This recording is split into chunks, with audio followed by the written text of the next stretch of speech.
Have you previously played King's Quest V? Warning, this cartoon contains material that may be necessary for information or clues to complete this game. Please be sure to check your inventory if you decide to skip.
My castle?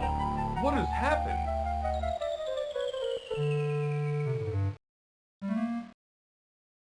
Ooh, I can tell you what happened. What?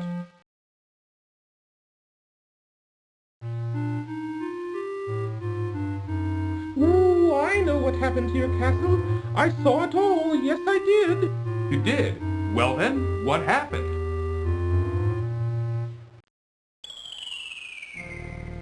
Ooh, it was the powerful and evil wizard Mordack who did it. Ooh, I just happened to be visiting with an old friend when I saw him materialize out of thin air. Thank goodness he didn't notice me. Well, don't stop now. Go on. He conjured up a terrible whirlwind that swirled faster and faster around the castle. With another incantation, Mordack then caused the wind to draw the castle up into the sky and out of sight. Ooh, it was something to see, all right.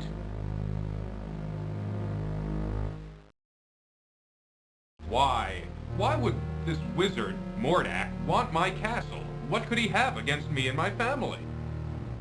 That I don't know. Ooh, I only know that it was Mordack who took your castle and your family. Well, perhaps I can help you.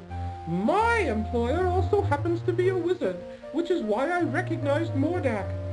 Ooh, unlike Mordack, though, my employer is a very good wizard. His name is Crispin Arthur, but we all call him Crispin for short. The only problem is, you see... Woo-hoo-hoo!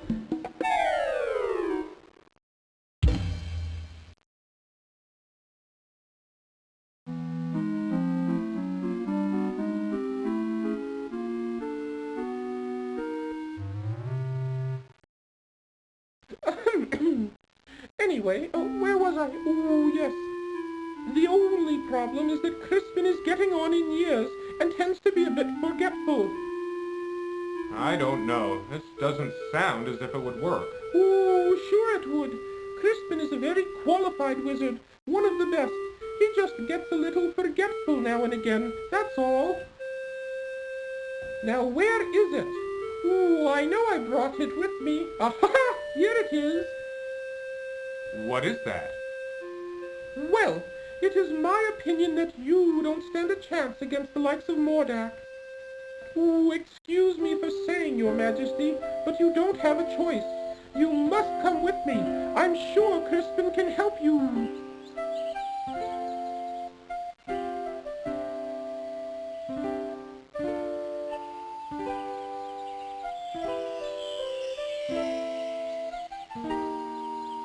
What is that stuff? Ooh, just some old leftover fairy dust I've been carrying around. Ooh, it'll help you to fly. You can follow me to the land of Serenia, where Crispin and I live. It's much too far to walk, you know. Ooh, I think the fairy dust is still good.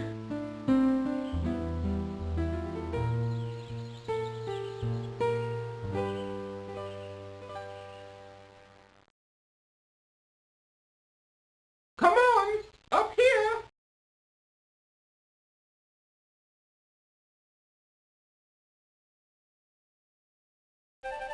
Follow me!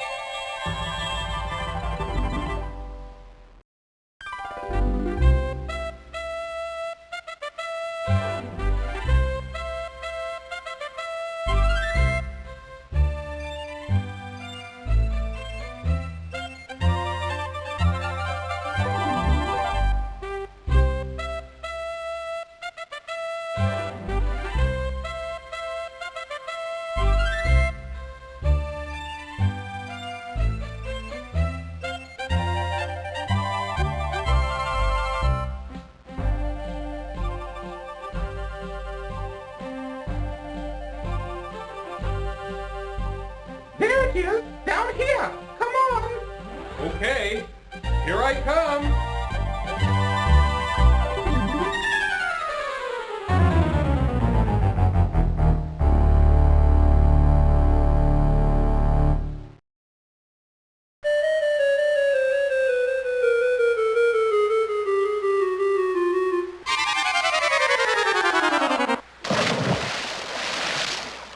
Ooh, looks like the fairy dust just wore off.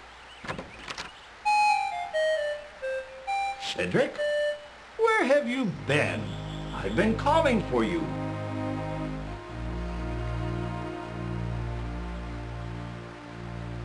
Well, well, what have we here?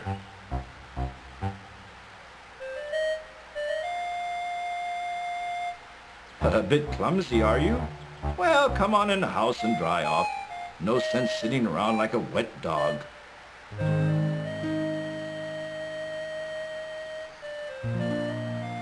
Cedric, go into the house and pour each of us a nice hot cup of tea. Ooh, aye, Crispin.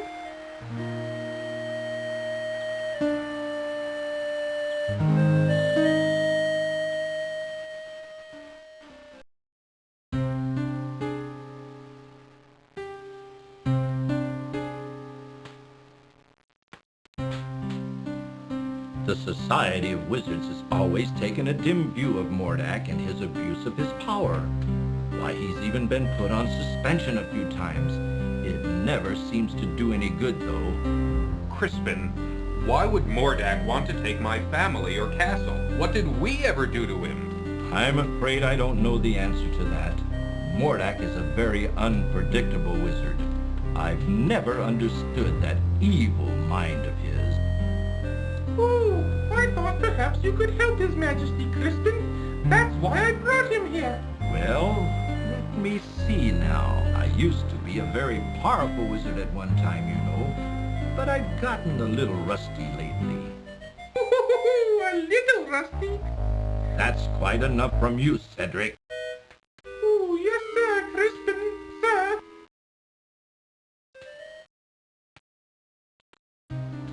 I don't know what I have that would be of much use to you. Most of my wizard stuff is pretty old and worn out. But let's see what I can find.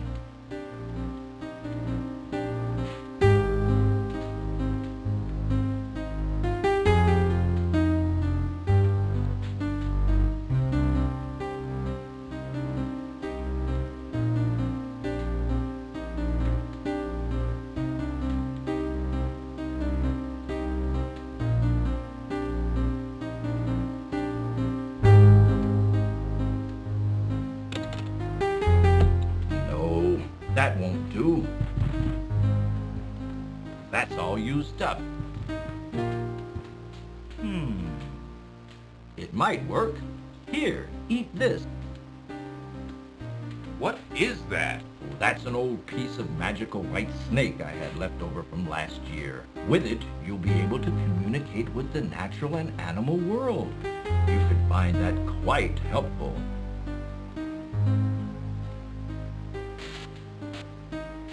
Here's my old wand. I don't even know if it works anymore. Most of its power may be gone. You should know that wands are like pets.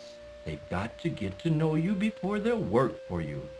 Just treat it with care and respect, and hopefully it will do something for you. You'd better get going, my boy. No telling what that confounded Mordack could be up to. You go with him, Cedric. Show him the way. Oh, Yes, you. Don't be such a coward. Now go on. You'd better get started. Thank you, sir. I appreciate all you've done for me.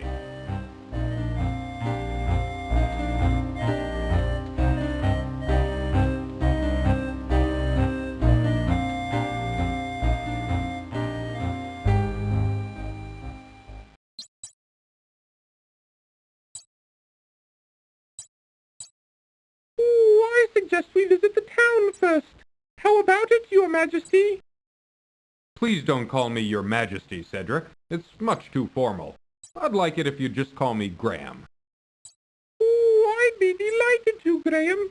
Anyway, what was I talking about? Oh, yes, the town. You might be able to find some supplies there. It's just over a little hill to the south, not too far. Well then, let's be on our way, Cedric.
Nestled among the trees of the forest sits the wizard Crispin's worn but cozy cottage.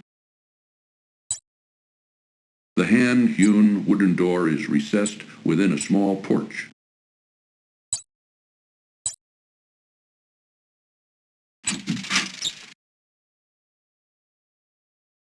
Don't be wasting your time coming in here. Young man, I've done all I can for you. Now it's up to you. Well, anyway, I'm not going to be here for a little while. There's an emergency I have to attend to in a neighboring land. I'll try to keep an eye out for you, but this is something you and Cedric are going to have to do yourselves. I wish you the best, King Graham. I appreciate all you've done, Crispin. I'll be on my way now.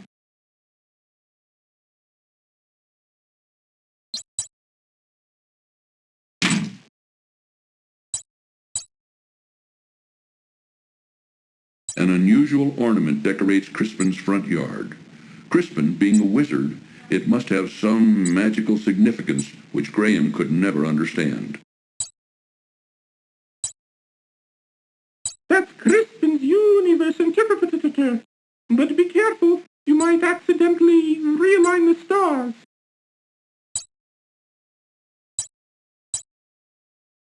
A small cellar door is located under the house. Ooh, don't bother with the cellar door. There's nothing there. Besides, it's locked.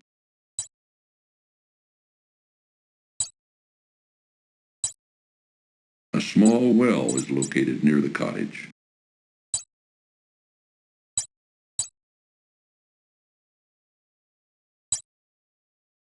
Curious, Graham gazes down into Crispin's well, but sees nothing of interest.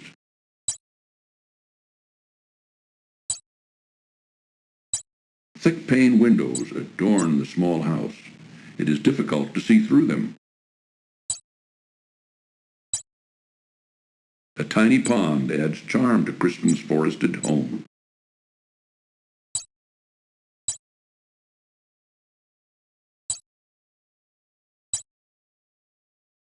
The cool pond water quenches Graham's thirst.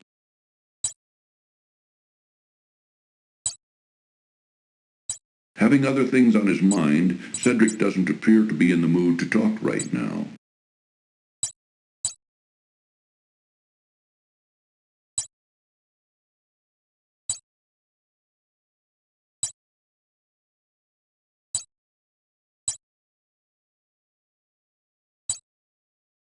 Graham, watch out!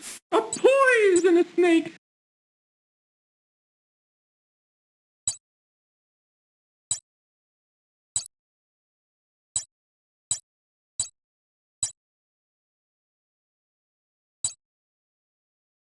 A large, venomous snake blocks Graham's passage to the east.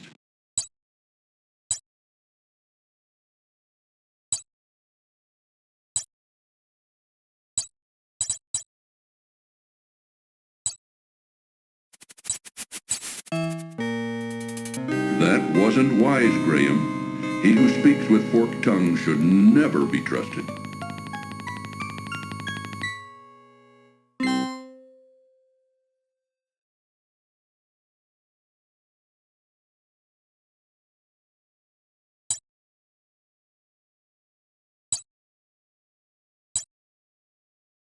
See how the path goes to the east up into the mountains? That's the route to Mordack Castle.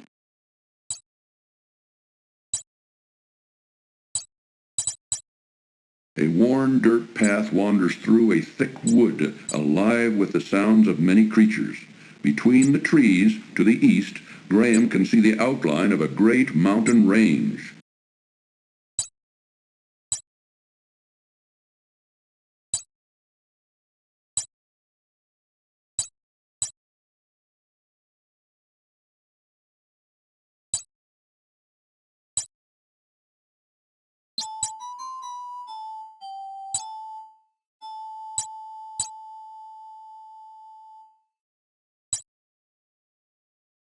Graham feels the eyes of many creatures upon him as he follows a meandering path through the thick wood.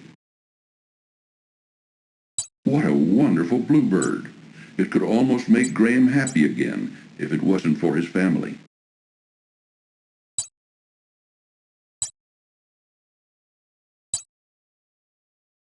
Let's say hello to the young prince, Graham. He looks like he could use a good cheering up.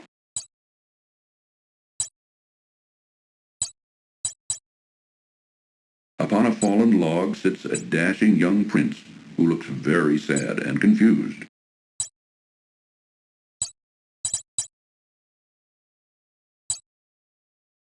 Excuse me, young man. Sorry to bother you, but I couldn't help but notice you sitting there on that log. I was wondering if there was anything wrong. Why, yes. As a matter of fact, there is. I've been searching everywhere for my fiancée. She's a beautiful princess with long golden tresses, fetching blue eyes, and smooth creamy skin. Have you seen her anywhere about? No, sorry, I haven't seen anyone like that. That's what I figured. No one has seen her. I bet that a witch who lives in the dark forest had something to do with her disappearance. I'll keep an eye out for her. If I see her, I'll let her know you're looking for her. I would appreciate that. Well, I guess I'd better get back to looking for her. I'm not ever going to find her just sitting around here. Thanks for your concern.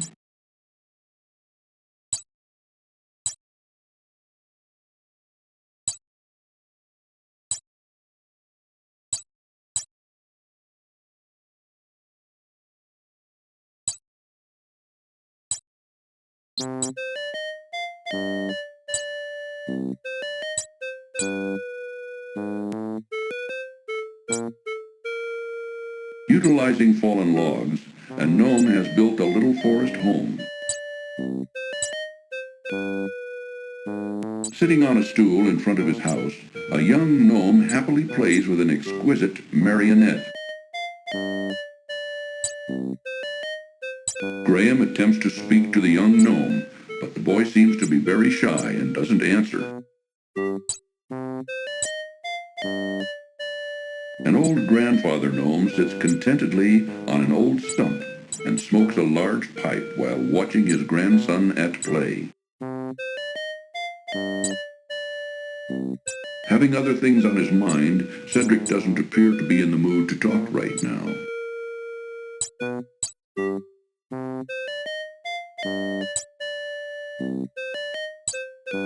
Excuse me, sir. Oh, I'm terribly sorry to bother you. I was just noticing your son's marionette. It's very interesting. Where did you get it? It's grandson, not son, and I made it for him. Why do you care? I just wanted to comment on its artistry. It's very well done. I don't suppose it could be bought. If it could, the price would be very steep. I reckon you couldn't afford it. Now, leave me and my grandson be. I ain't in the mood to gab right now. Go find someone else to talk to.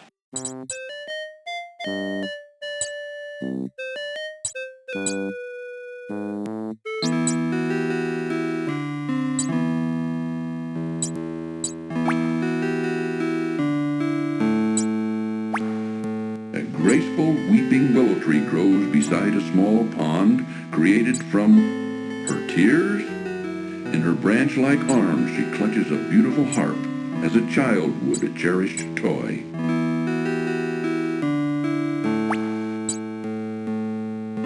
Oh, what a sad song she plays. Let's try to cheer her up, Graham.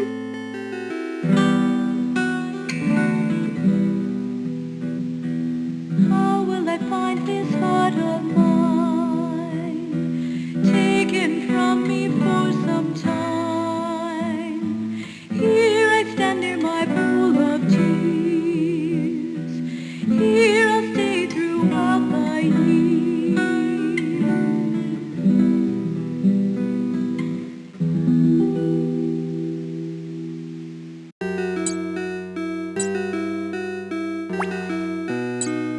A lovely little pond surrounds the base of a beautiful weeping willow tree.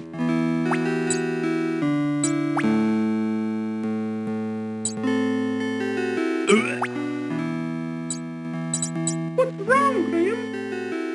That's salt water.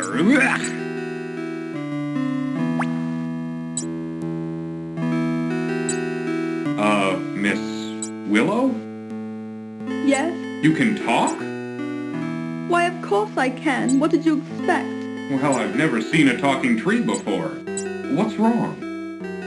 Everything's wrong, can't you tell? I'm not really a tree. I'm really a princess. You see, my fiancé and I were walking through this wood when a nasty old witch came along and was instantly charmed by my handsome prince. When he naturally refused her advances, she jealously banished him to a faraway land and turned me into a tree. Then she stole my heart. Stole your heart? Yes, she turned my heart to gold and took it away with her. The only way I can become human again is to have my heart brought back. Now, All I have to cheer me up is my harp. It's quite magical, you know. It plays the sweetest music you've ever heard. Now please, leave me alone in my sorrow.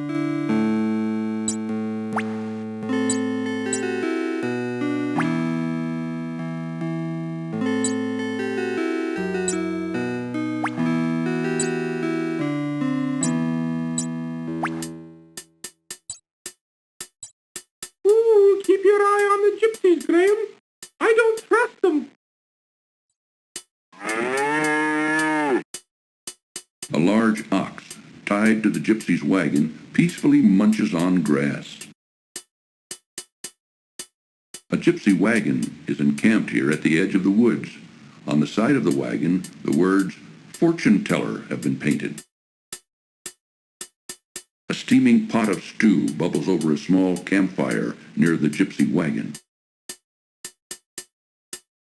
Within the gypsy encampment, Graham notices a tall, burly man who keeps a suspicious eye on him and Cedric. The sullen man doesn't appear to be the conversational sort.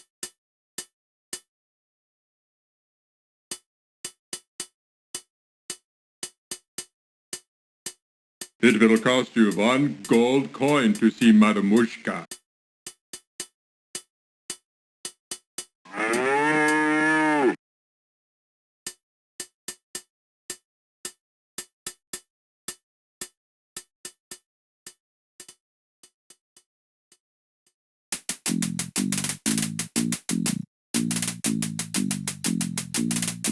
A colony of large ants parade up and down a huge anthill built amid some scrubby bushes.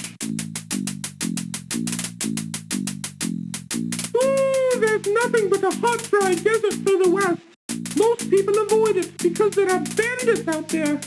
Ooh, if you insist on going, I'll wait for you here.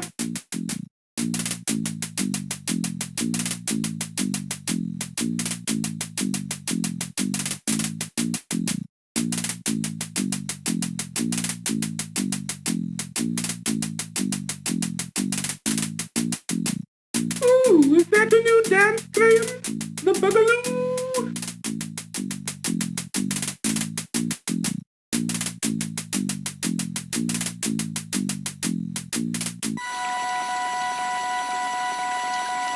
Ooh, stay away from those bees! A swarm of bees buzz around a hole in a rotted old tree.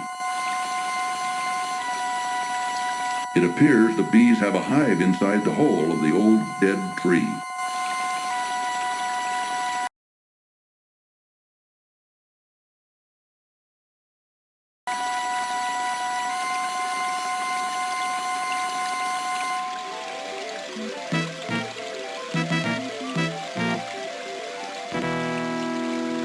That wasn't a smart move, Graham. Bees seeing you.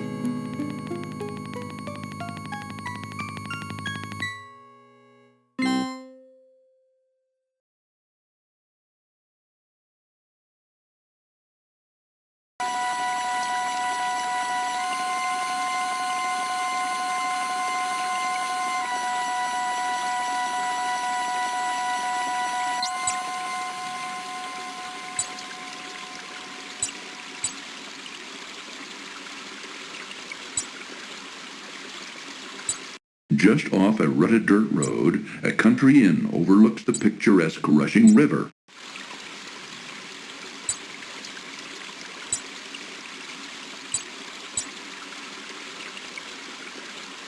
An old, uninteresting barn is located behind the country inn. Graham can see an unbreakable padlock on the barn door. A large haystack dominates the area in front of the barn.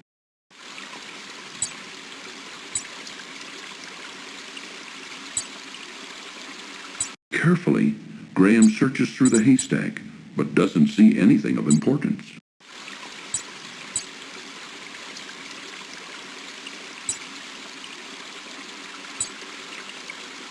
This is a side entrance of the quaint country inn. The side door is locked.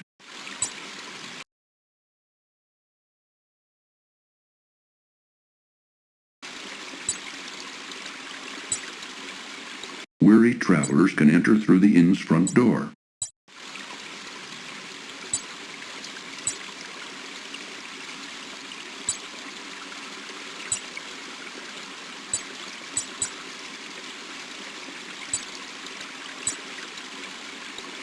Ooh, I'll wait for you out here. I don't like that place.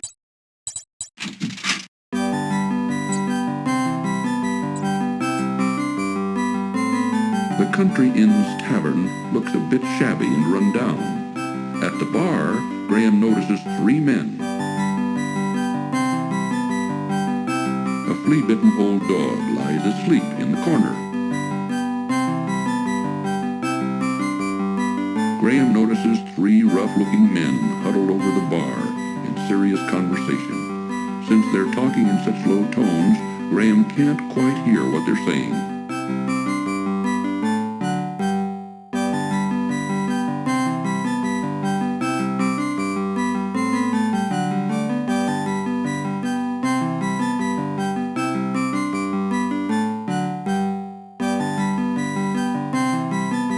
The dog is just out of Graham's reach. Through an open doorway, Graham can see part of the inn's dining room.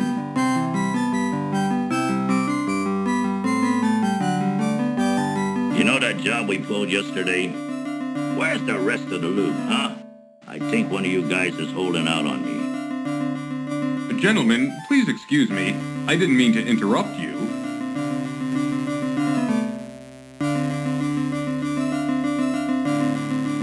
Diana's full, ain't got no more rooms. Hey, boss, this guy looks like a real troublemaker. What do you want me to do with him? Rob him out. Struggle as he might, Graham could not escape his bonds. Don't worry, Graham. The innkeeper will soon put you out of your misery.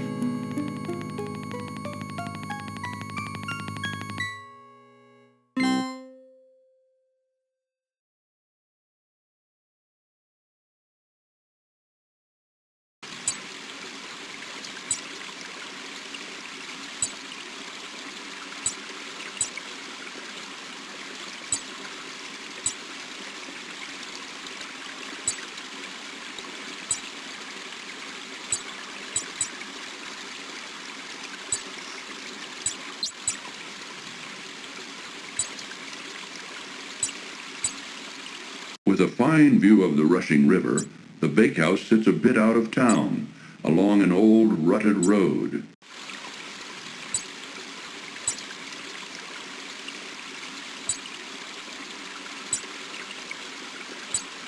Graham spies a huge pile of logs to fuel the bakehouse ovens.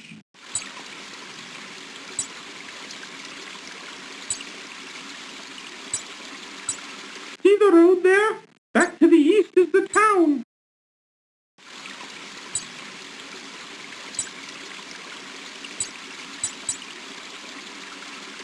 Ooh, I'll wait for you here, Graham.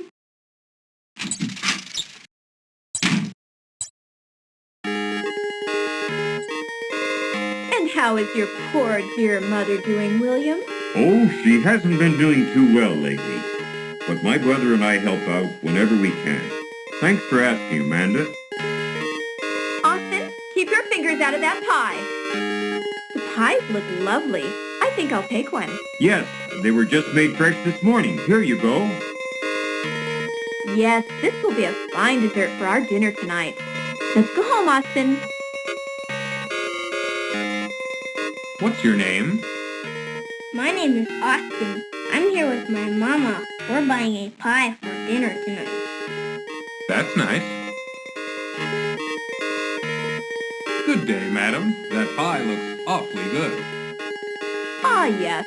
My family will enjoy it, I'm sure.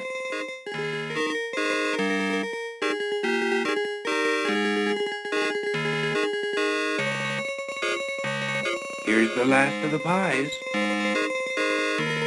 Welcome to our bakehouse, traveler. Of course, all of our wares are wonderful, but today we've got a special on custard pie. Just 1 silver coin each, but take your time. Let me know when you're ready.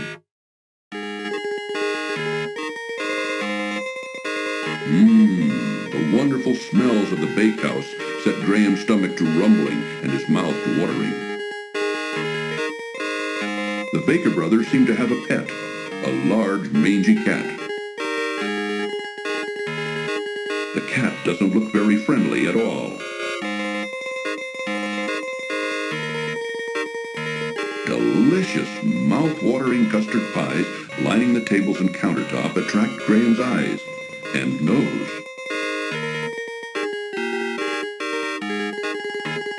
Would you like a pie, sir? Well, yes, actually, I would. That'll be 1 silver coin then. Let me see if I have one. Well, let me know if you do.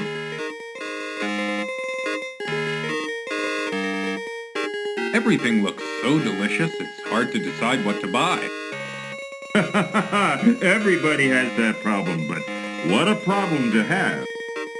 Those custard pies look most delicious. Yes, they're made from a recipe handed down from our dear Mama and her Mama before her. It's still hard to decide, though. Well, take your time, there's no hurry.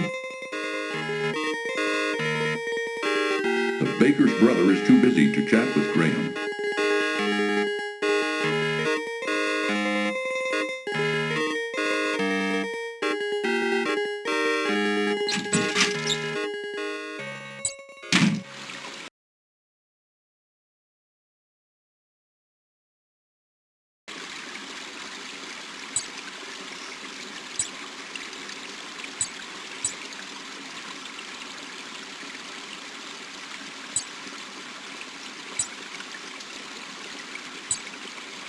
The cold river courses swiftly by the town bakehouse.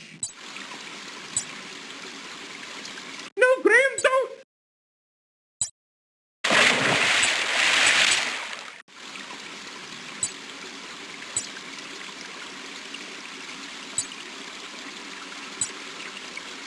Too bad. Graham's swimming skills were no match for the mighty river.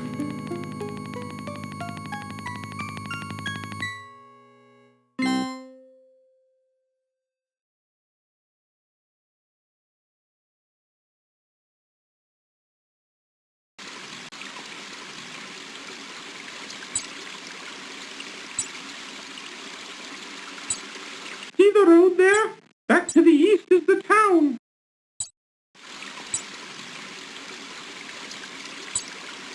A rutted dirt road travels east and west beside the rushing river.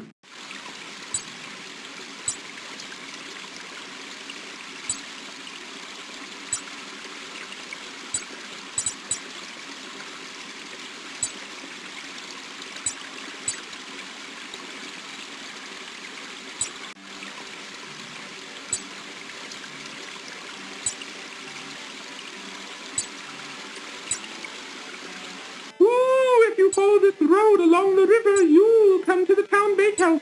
You might find something delicious, I mean, useful there.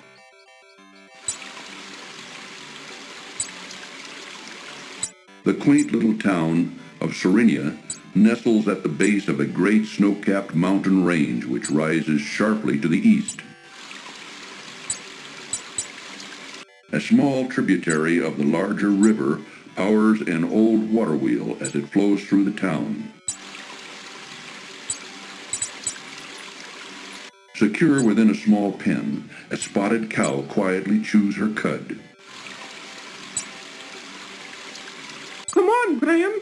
Don't waste your time with that cow.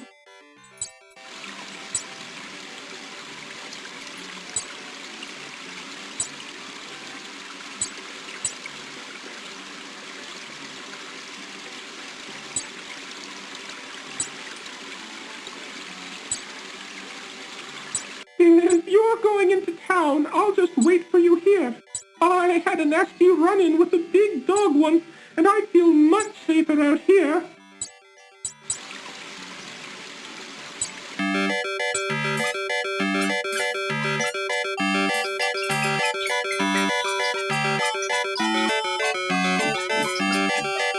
Quaint houses and little shops line the town's main cobblestone street.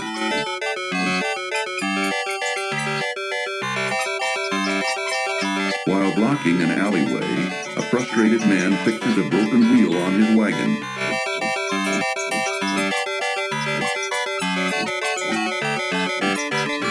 How goes it with you, good fellow? Not well, I'm afraid. This old wagon's always giving me trouble. Can I help you in any way? Thank you kindly, but I think I can handle it. All right then. Good luck. Thanks. With this wagon, I'm gonna need it.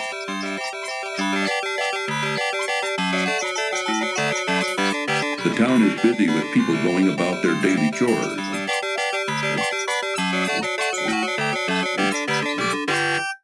How do you do?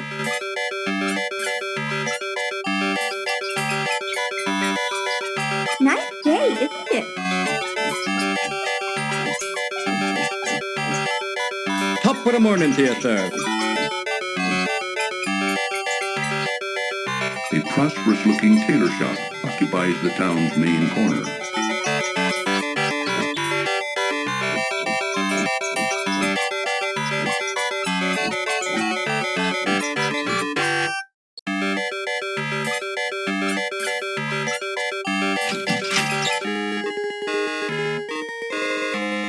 May I help you, sir?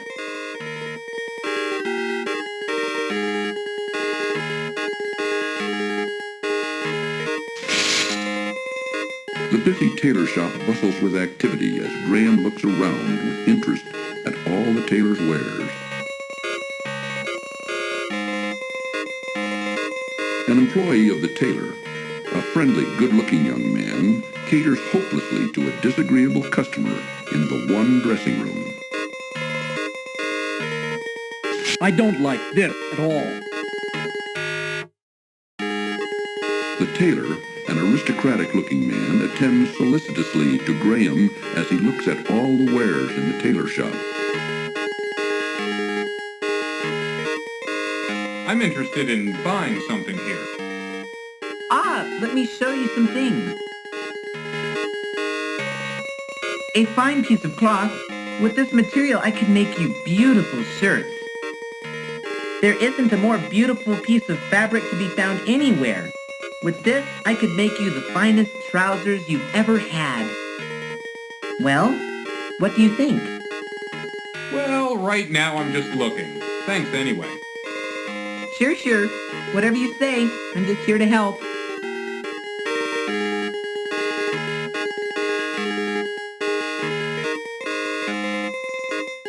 You expect me to wear this? At the back of the shop, Graham notices a dressing room in which a rude, finicky customer tries on many items of fine clothing.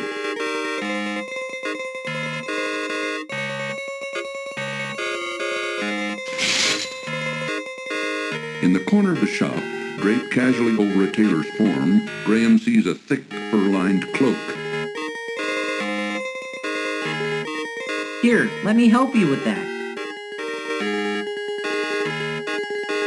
Oh, that cloak fits you perfectly. It just looks wonderful on you. Let me tell you, it will certainly keep you toasty warm during the coming winter. Let me know if you wish to buy it.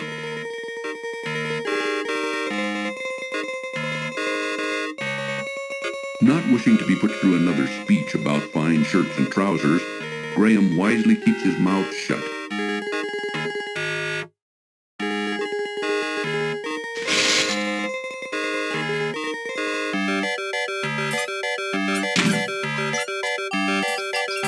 A small toy shop fronts the town's cobblestone street.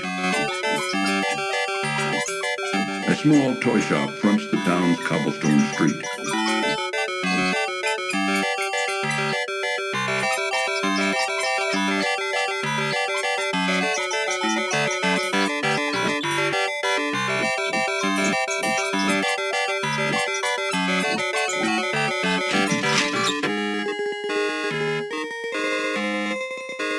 Come on in, look around. Let me know if you're interested in anything.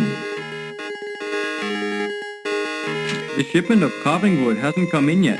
What should we do? If it's not in by tomorrow, I'll send you to the sawmill. Okay, Papa? Grandpapa, Yeah, mein darling? Can I keep this doll? I really like her. Now, Katrina, you know these toys are for sale for other kinder. Besides, you've got plenty of dolls. You can play midair, but just be careful. All right, Grandpapa. I'll take care of her. A child's wonderland of toys fills this quaint little toy shop. A child's wonderland of toys fills this quaint little toy shop. A pretty little girl, who must be the toy maker's granddaughter, plays with a doll while grandfather looks on.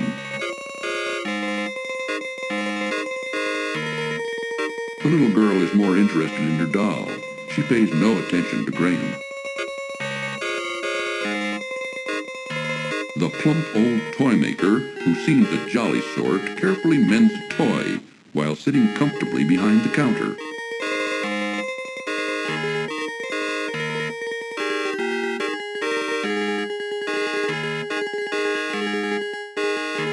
This is a fine little toy shop you have here. You must be very proud.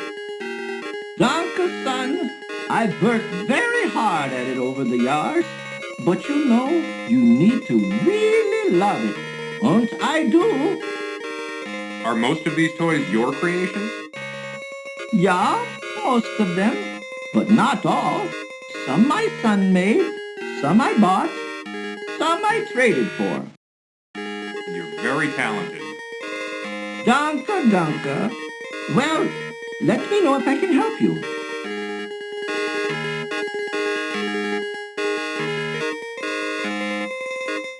A pet goldfish swims endlessly around in its fishbowl.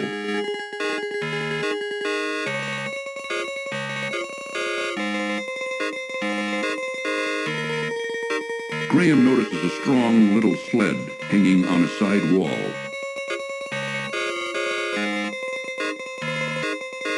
That's a fine sled, isn't it? Any child would love to have it. Yes, I was just admiring the workmanship. Danke. If you'd like to buy it, let me know.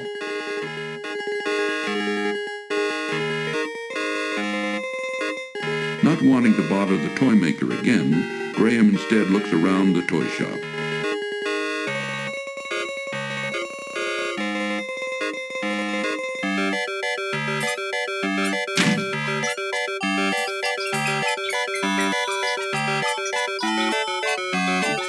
Nearly hidden at the end of the street sits a small shoe shop.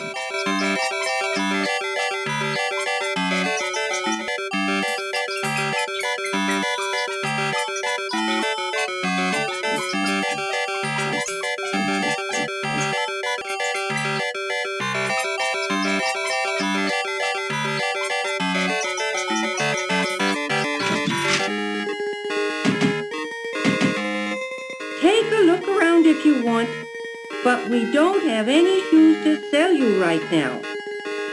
We sold our last finished pair yesterday.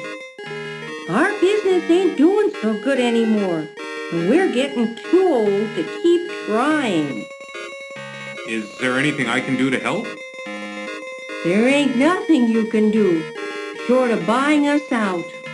But like I said, if you want to look around, feel free. Okay, thanks. Business doesn't seem to be so good for the shoemaker and his wife. There isn't even one pair of shoes for sale, and the old couple look tired and worn out. The shoemaker's wife, looking haggard and worn, tiredly stitches away at a large piece of shoe leather.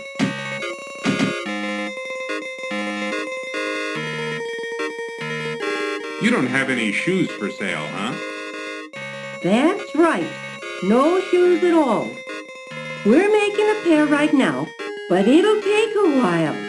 We're not as fast as we used to be. Oh, that's okay. My own boots should carry me through the rest of my journey. Sorry, son. We're doing the best we can.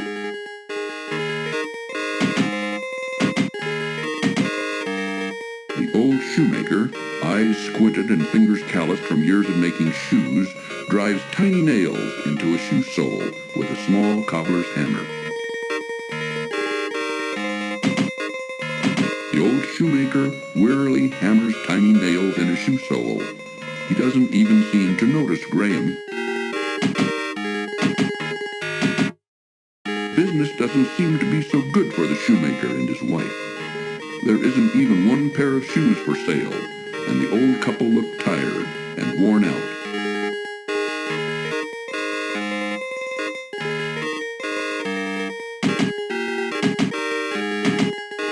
A skinny old dog lies down on the hard floor of the shoe shop. This old dog doesn't appeal to Graham.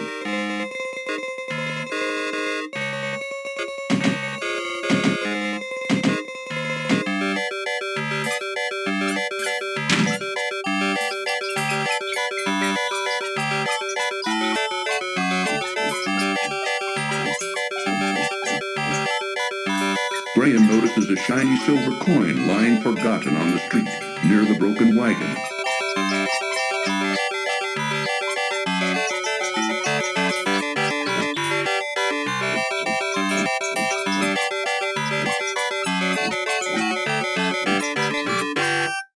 Bending down, Graham quickly retrieves the silver coin from the street.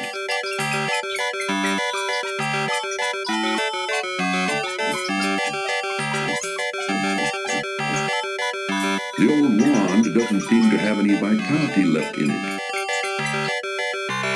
It is but a common silver coin.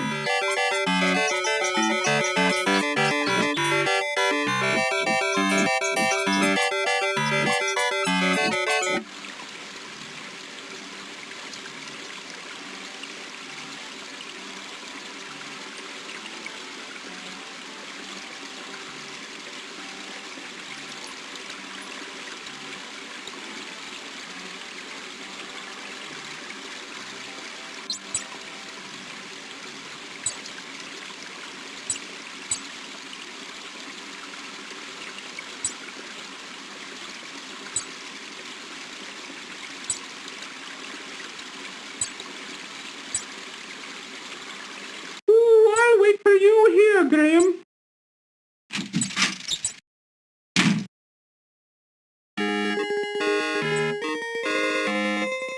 Welcome back to our bakehouse, traveler. Of course, all of our wares are wonderful, but don't forget our special on custard pies. Just one silver coin each, but take your time. Let me know when you're ready.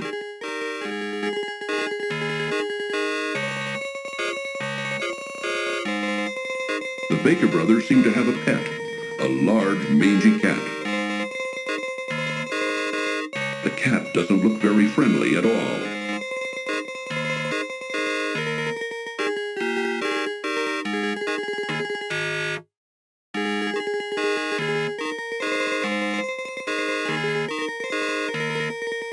Sir, I would like to purchase one of your custard pies. These pies cost one silver coin each. I've got it right here. Here you go. I hope you enjoy your custard pie. Oh, I'm sure I will.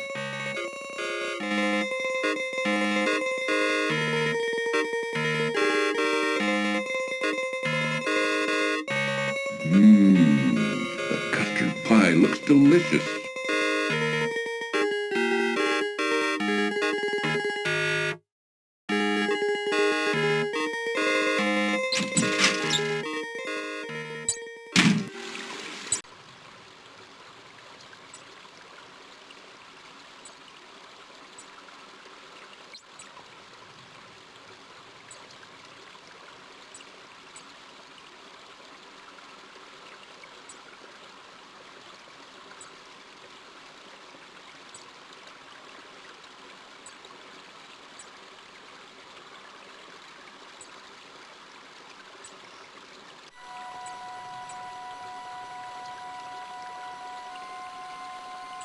Graham notices a large stick lying on the ground near the old tree.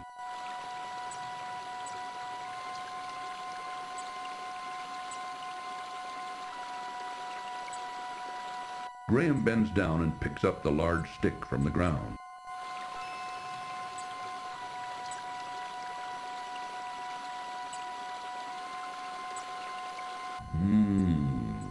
custard pie looks delicious. It appears to be an average stick of wood.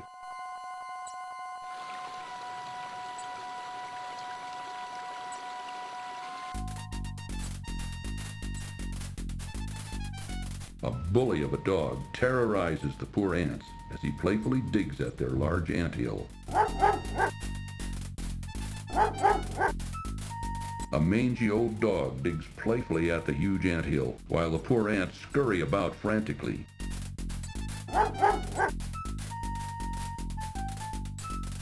The dog doesn't seem to be a friendly sort at all.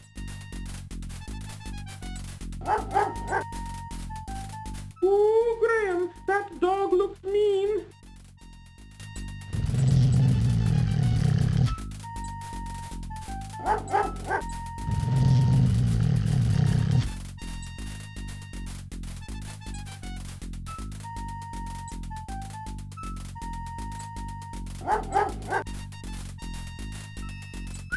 Here, boy!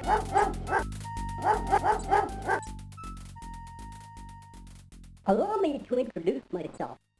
I'm King Antony the Great. May I ask who you are? Why, certainly. I'm King Graham of Daventry, and this is my friend Cedric. We're seeking a way to cross the Great Mountains to the ocean on the other side. That is a very perilous undertaking. I wish you would reconsider. But if you shall not, in return for rescuing our home from that flea-bitten cur, I wish to offer you our help, if perchance you may ever need it. Thank you very much, King Antony. Cedric and I appreciate your kind offer. We look forward to meeting you again.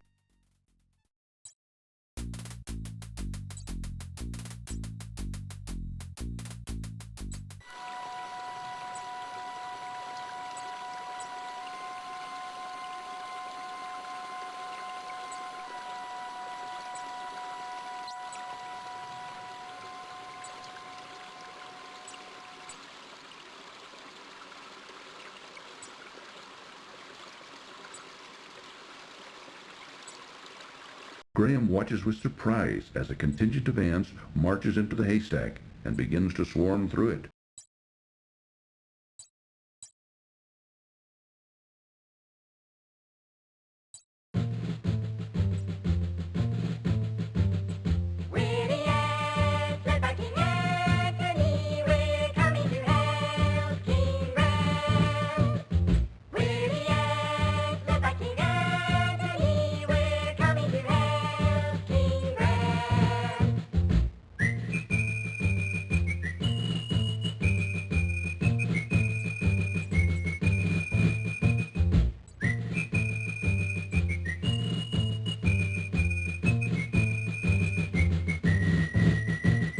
I'm glad to see there was a way that we could be of help to you.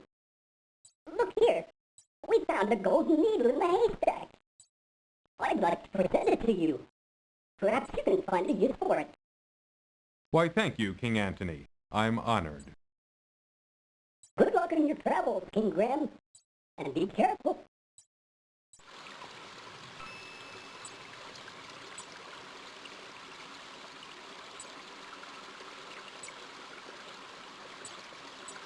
This is a large golden needle.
May I help you, sir?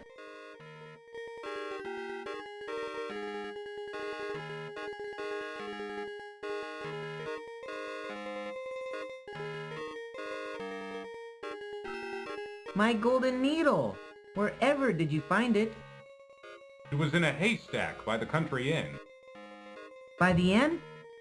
Oh yes, I remember visiting there not long ago. Oh, vulgar man, that innkeeper. He has no scruples at all. Well, I'm glad to see you've got your golden needle back.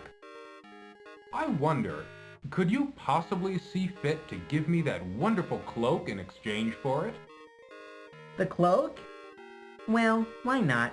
It's yours, for the price of a golden needle. Thank you, kind sir. I'm sure it will help me on my travel. I'm sure it will. Good luck. Au revoir.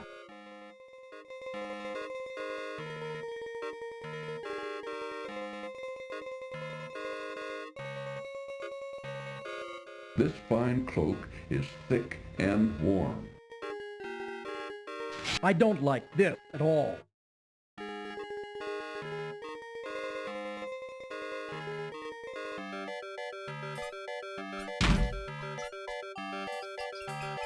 Graham notices an old wooden barrel on the street corner.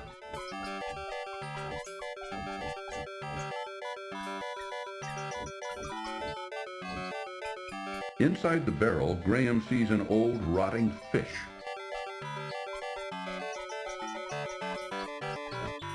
Graham leans way down into the barrel and removes, phew, the smelly old fish.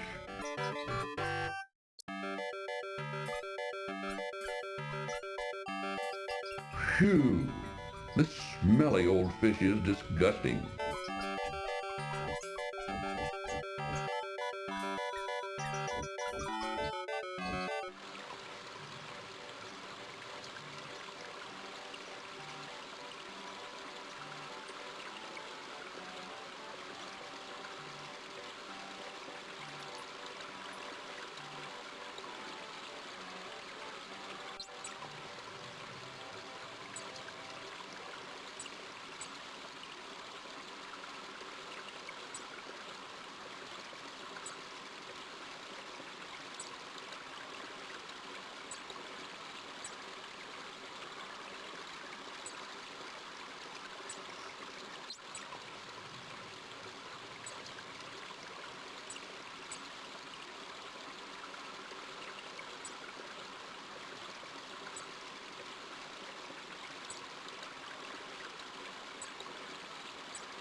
Watch out for the bear, Graham!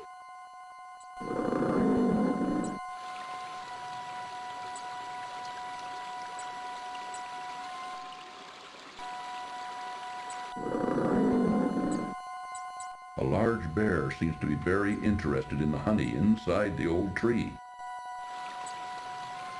Graham should be very careful around a big old bear.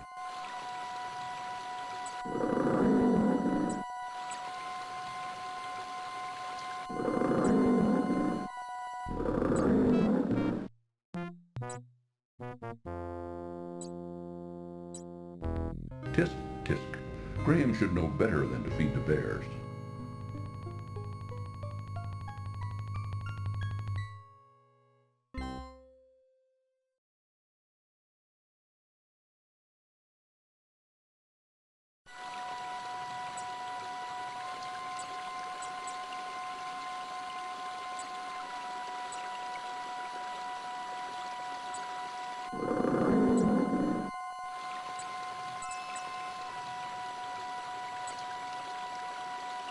I am Queen Beatrice, kind sir. I wish to thank you ever so much for saving our hive from the claws of that horrible bear. In return, I offer you a luscious honeycomb from our hive. Please feel free to retrieve one. I promise my bees won't harm you. It may come in handy on your travels.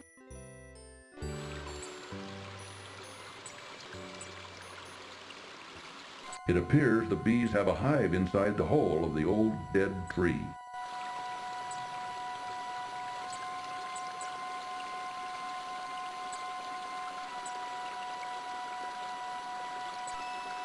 Graham reaches a hand into the beehive and retrieves a very sticky chunk of honeycomb. Wrapping it in a protective piece of cloth, he then pockets it.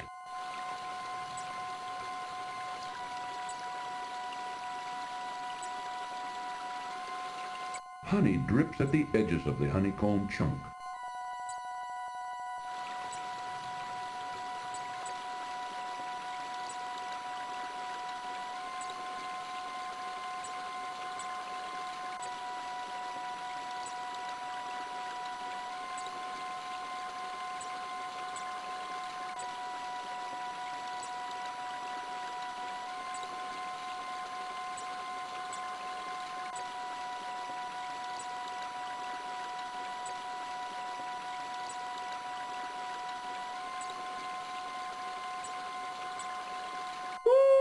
Nothing but a hot, dry desert for the West. Most people avoid it because there are bandits out there. Ooh, if you insist on going, I'll wait for you here.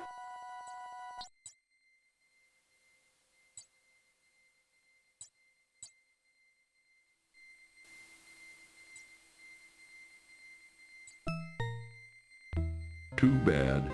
Even the sting of such a small creature can prove deadly.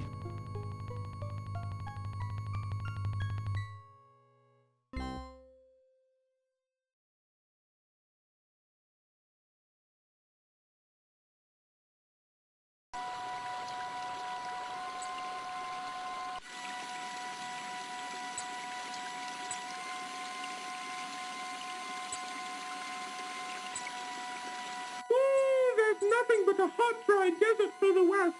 Most people avoid it because there are bandits out there. Ooh, if you insist on going, I'll wait for you here.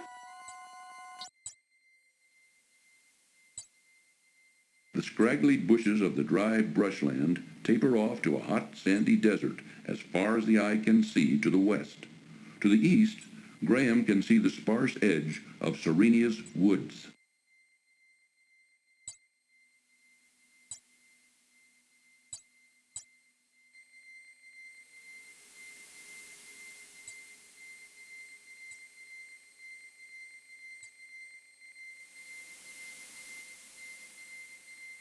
The scorching sun burns down on the dry desert as Graham struggles through the hot sand. He looks around, but all he can see is more desert.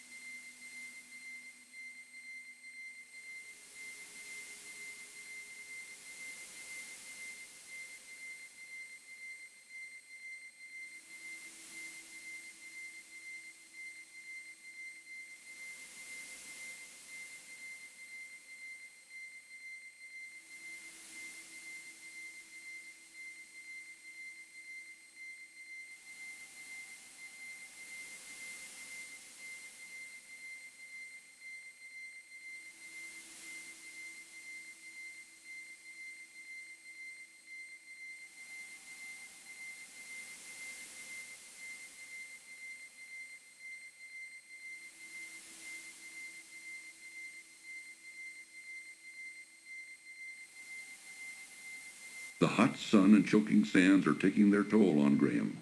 He must drink, and soon.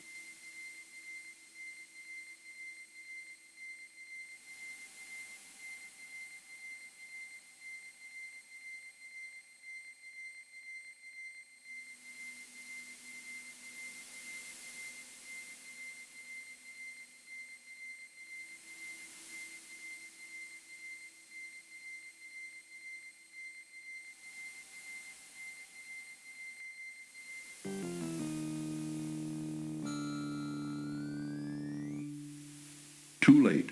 Graham collapses and dies of extreme thirst in the hot desert sun.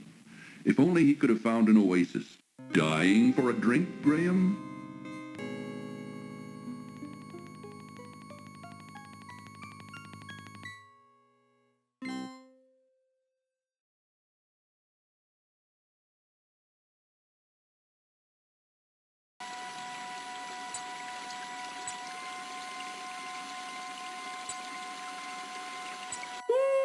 Nothing but a hot, dry desert for the West. Most people avoid it because there are bandits out there. Ooh, if you insist on going, I'll wait for you here.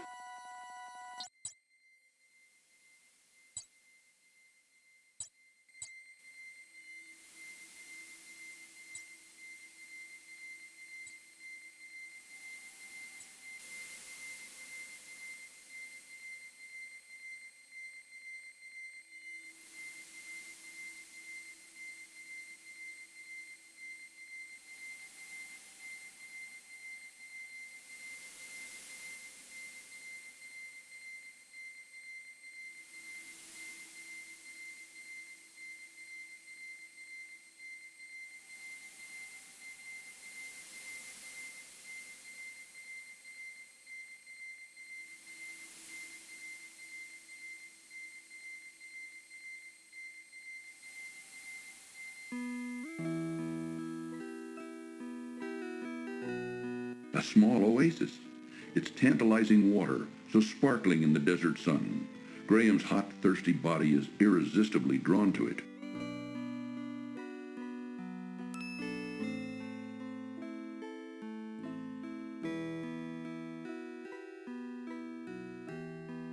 Ah, life-giving water, nectar of the gods. Graham can now feel strength and renewal flowing through him.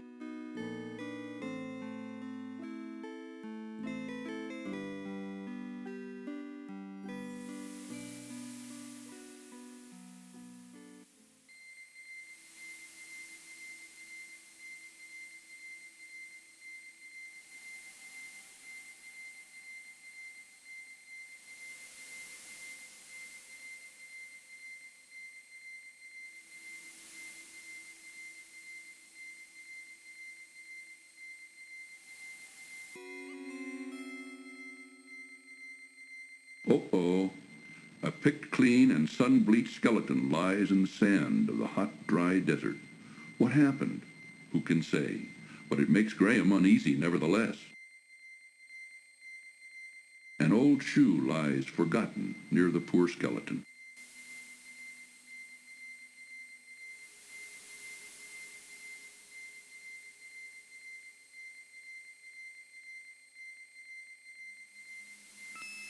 Uneasily, Graham reaches down and removes the old shoe from the desert sand.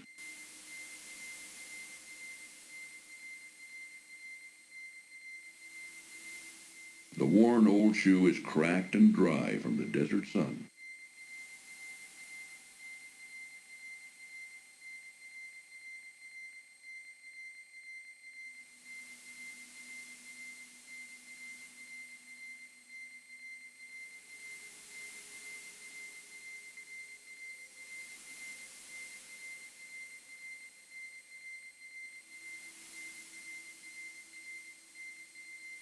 The hot sun and choking sands are taking their toll on Graham. He must drink, and soon.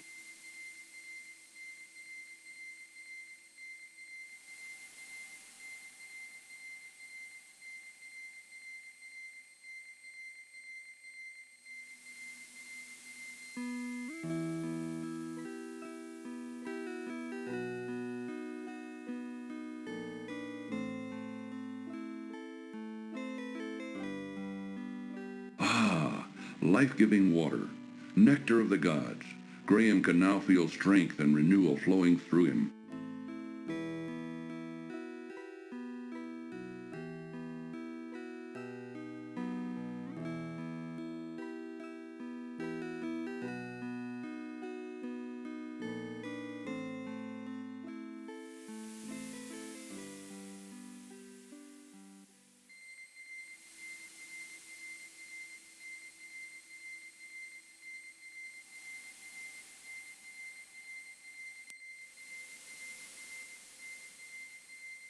Rocky cliffs rise high above Graham's head.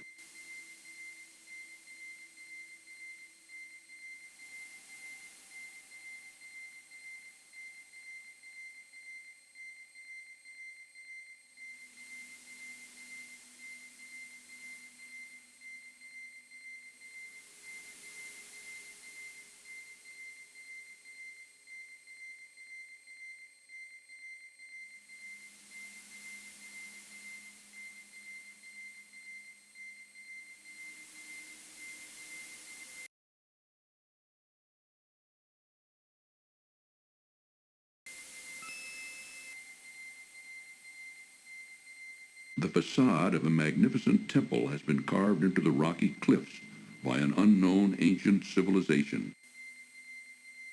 Sheer rock cliffs rising straight up from the desert floor form an unreachable flat plateau at the top.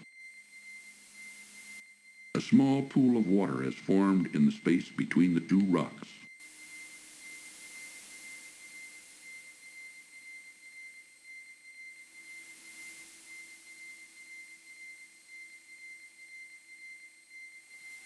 Ah, life-giving water, nectar of the gods. Graham can now feel strength and renewal flowing through him. From across the desert sands, Graham can hear the sound of approaching hoofbeats.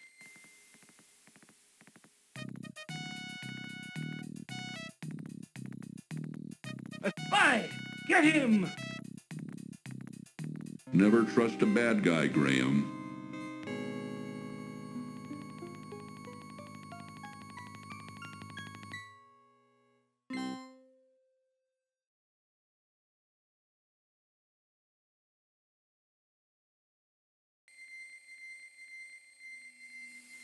The two large rocks at the cliff base attract Graham's attention.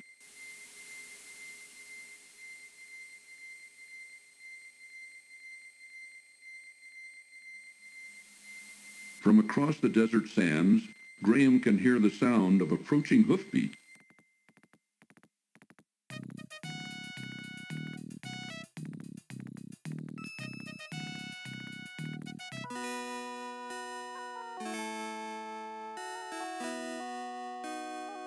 Open sesame!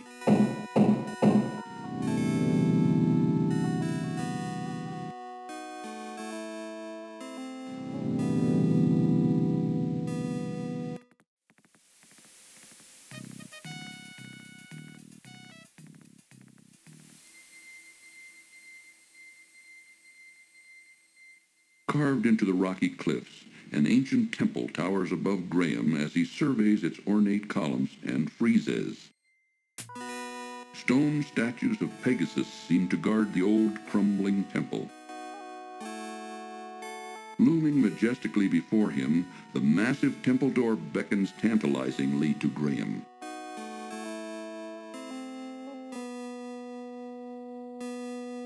Open sesame! The temple door won't open. Perhaps there's something missing.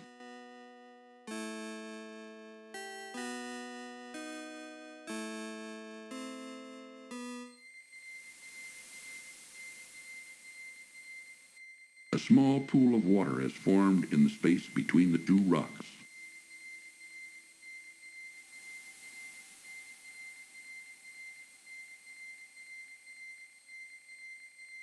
Ah, life-giving water, nectar of the gods. Graham can now feel strength and renewal flowing through him.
The hot sun and choking sands are taking their toll on Graham.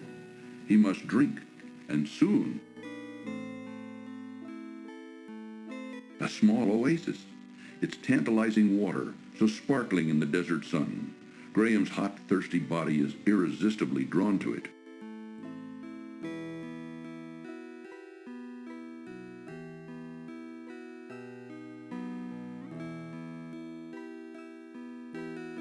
Ah, life-giving water, Nectar of the gods.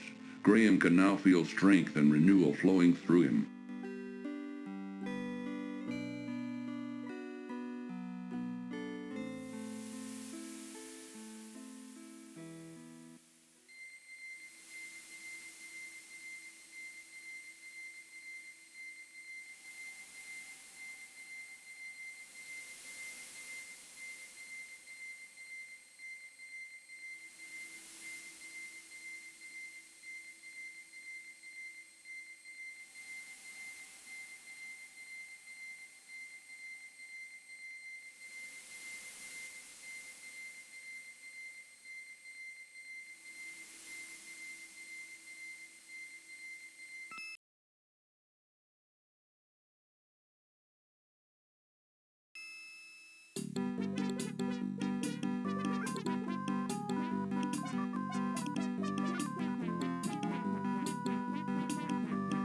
Overhearing loud music and drunken laughter from within the larger tent, Graham guesses the bandits must be celebrating their latest plunder. A beautiful harem girl belly dances for the merrymaking bandits within the larger tent. With disgust, Graham looks at a drunken bandit lying face down in the desert sand, completely passed out.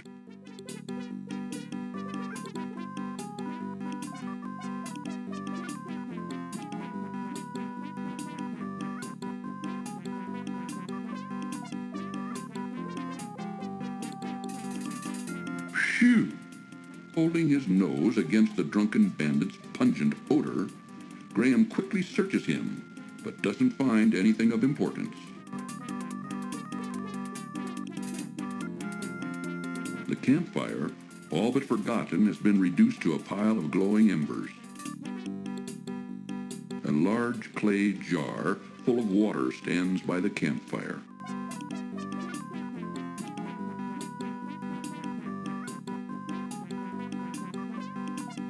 An intruder! That wasn't a very smart move, Graham.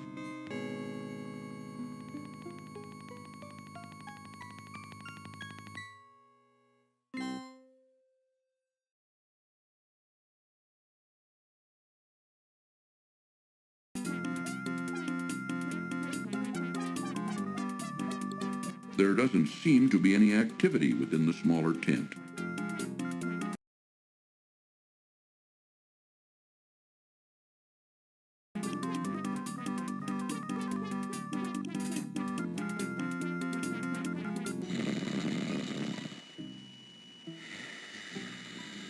Assorted odds and ends clutter the inside of this small tent, while upon a lovely carpet sleeps another of the despicable renegades. Snoring loudly upon a beautiful carpet lies a sleeping bandit.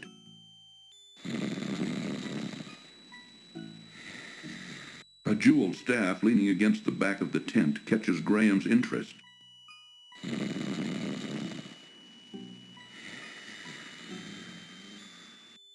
Taking care to be very quiet, Graham reaches out and takes the staff into his possession.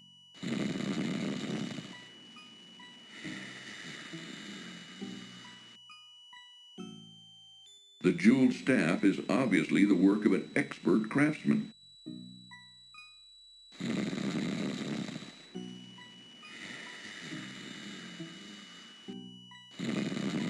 Who are you? A spy!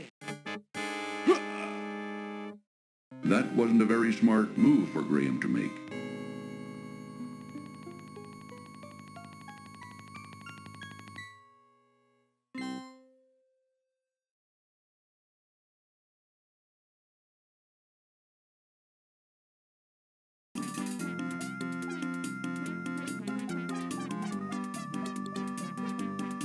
There doesn't seem to be any activity within the smaller tent. Taking care to be very quiet, Graham reaches out and takes the staff into his possession.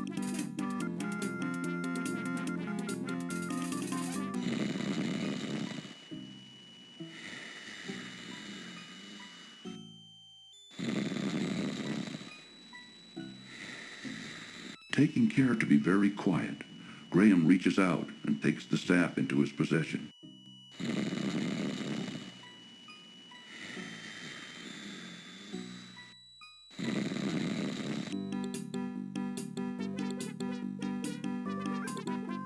A lone camel waits near the large tent while its owner celebrates inside. The bandits would notice if the camel was disturbed. The bandits' horses rest in the desert sun while their unsavory owners revel within the large tent. Disturbing the horses would be very unwise at this time. A large clay jar full of water stands by the campfire.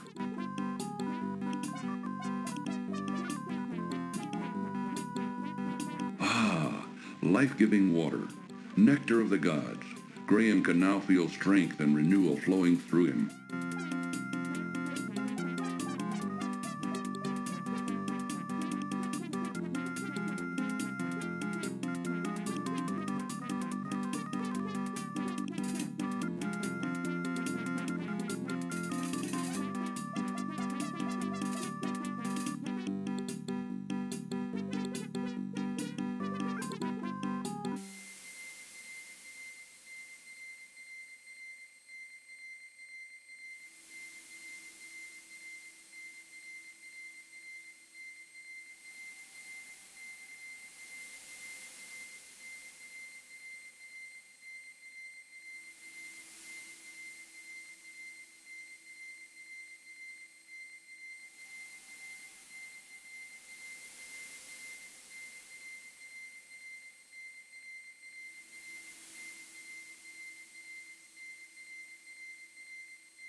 A small oasis.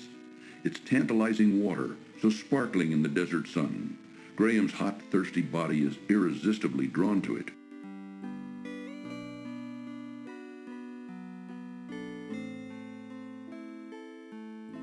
Ah, life-giving water, nectar of the gods. Graham can now feel strength and renewal flowing through him.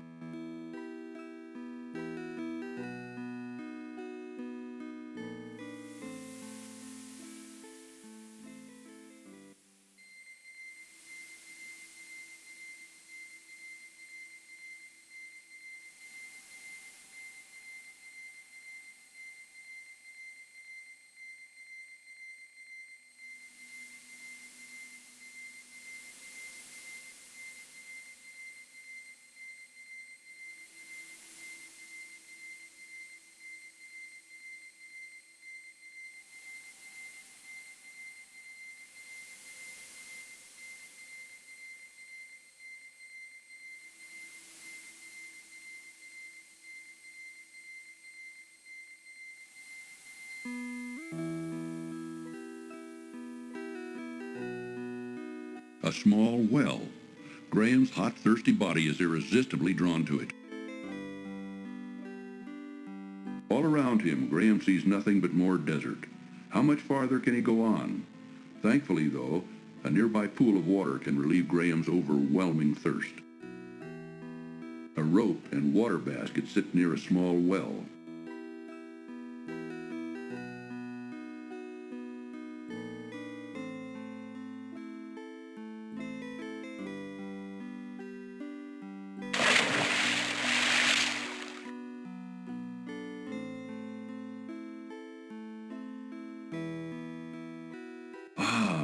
Life-giving water, nectar of the gods. Graham can now feel strength and renewal flowing through him.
The hot sun and choking sands are taking their toll on Graham. He must drink, and soon.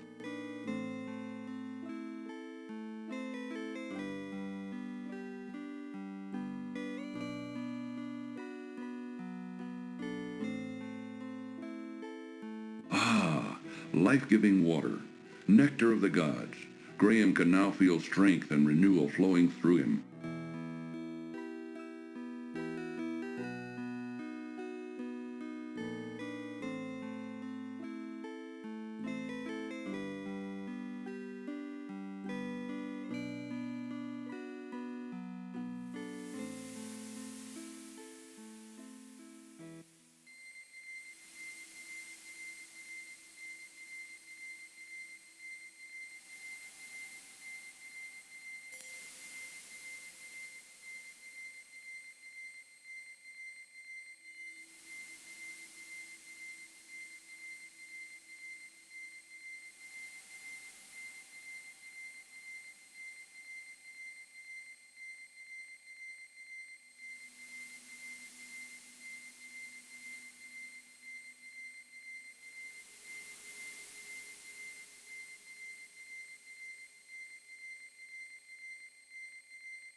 Ah, life-giving water, nectar of the gods. Graham can now feel strength and renewal flowing through him.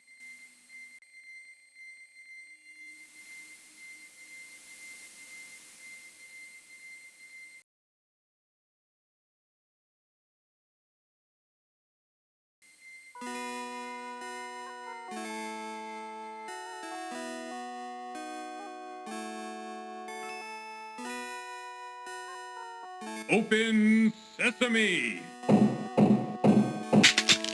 Oh no! The staff broke.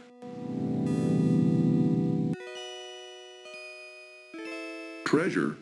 Treasure piled everywhere.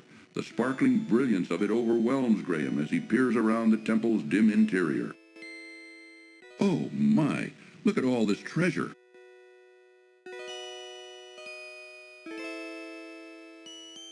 Hurry! The exit door is about to close.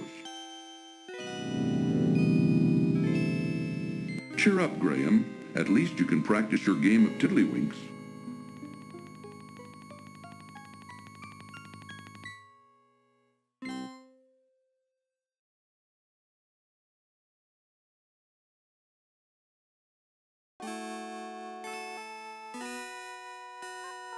Open Sesame! Oh no! The staff broke.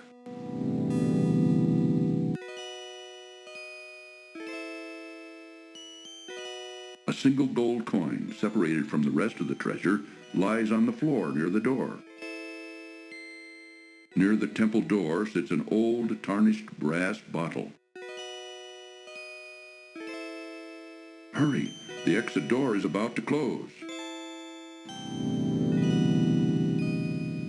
Cheer up, Graham. At least you can practice your game of tiddlywinks.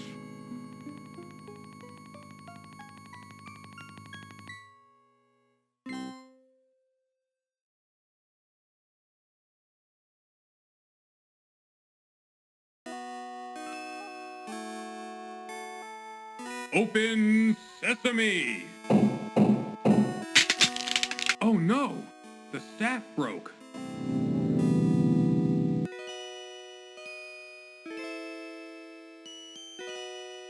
Quickly, Graham grabs the old brass bottle. Bending down, Graham hurriedly picks up the gold coin from the temple floor. Hurry! The exit door is about to close.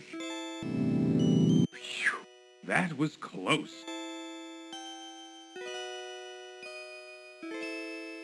The staff lies in several broken pieces on the temple steps. The staff is broken and is of no use anymore.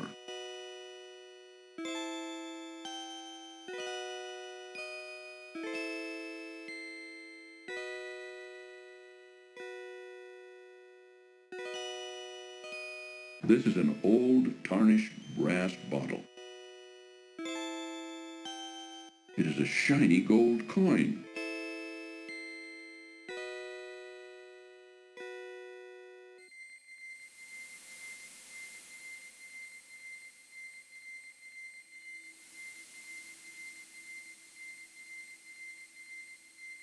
Ah, life-giving water, nectar of the gods. Graham can now feel strength and renewal flowing through him.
The hot sun and choking sands are taking their toll on Graham. He must drink, and soon.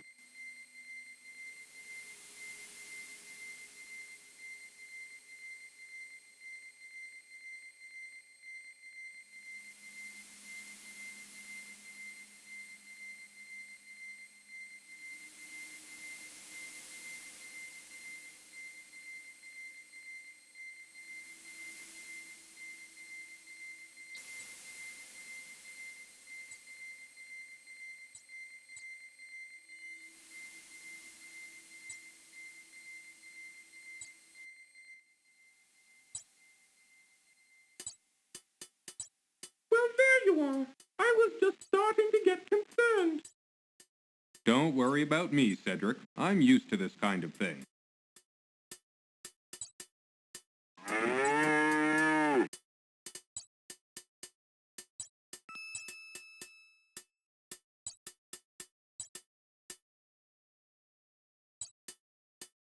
You may see Madame Mushka now. Warning, this cartoon contains material that may be necessary for information or clues to complete this game. Please be sure to check your inventory if you decide to skip.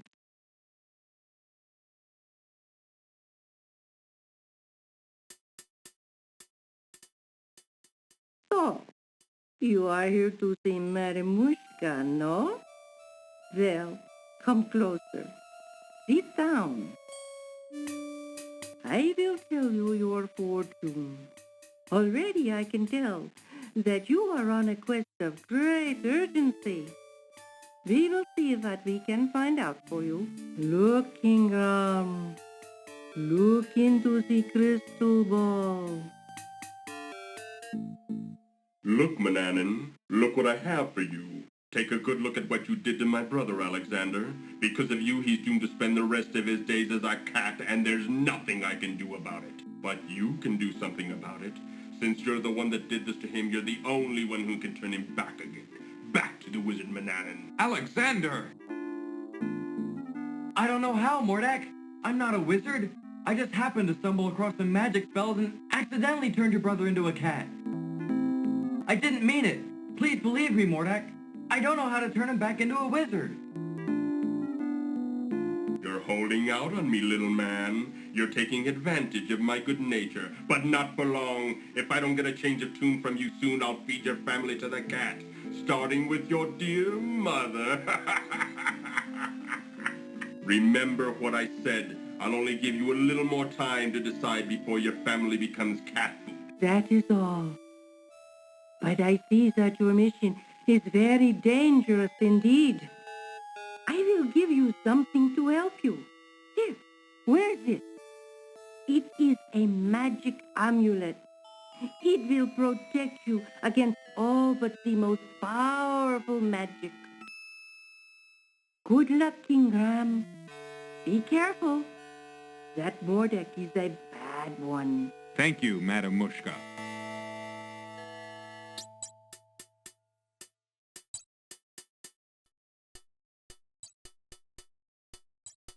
Madam Mushka is tired. No more for today.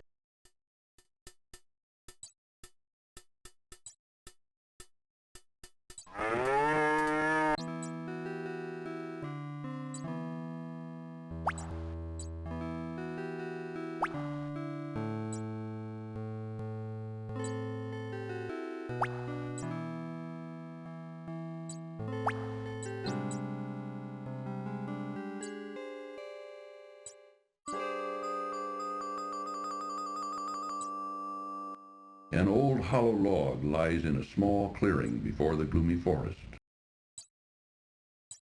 The old log doesn't look interesting enough to bother with. The sign seems self-explanatory enough. Enter at your own risk.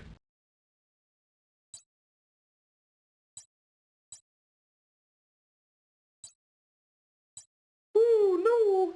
Oh, I'm not going in there! Can't you read the sign? Come on, Cedric. There might be something important in here. Go if you want to. I'll wait here.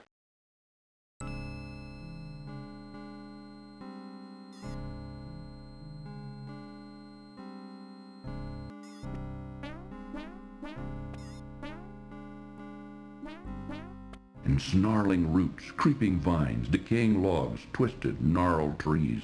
The close feeling of the gloomy forest quickly overwhelms Graham.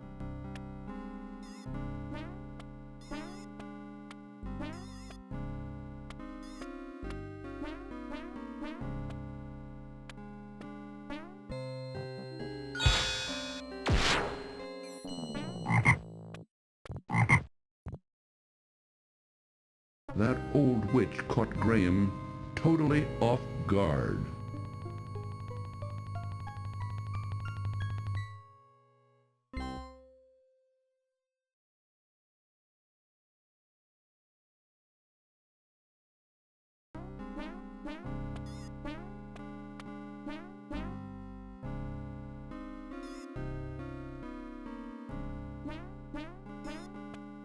The magic amulet begins to glow softly as Graham slips it over his head.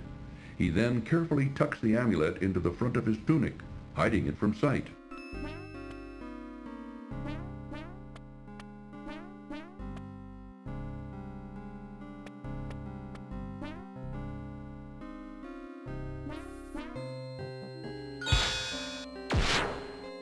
To Graham's great relief, it appears that the witch's magic has been stopped by the amulet he is wearing, just as Madame Mushka said it would.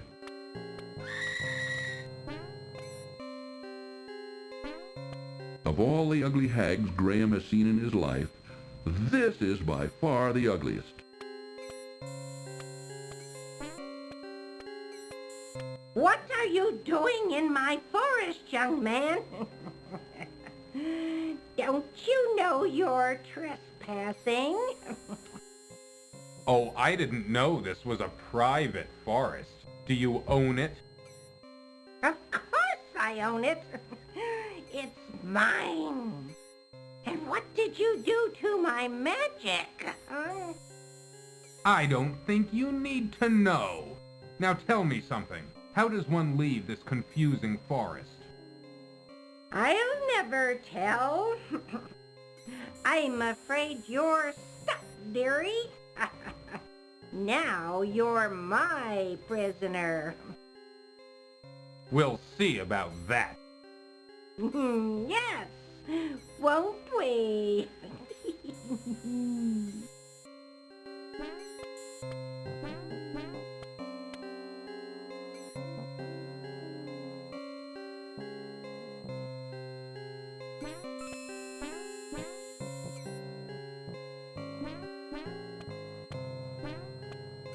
What's this?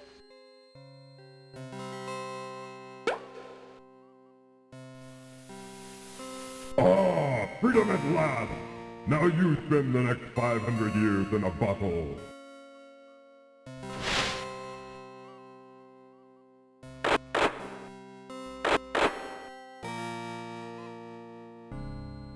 Good. That old witch won't be seen here for a long time. But now, how to get out of this dreadful forest?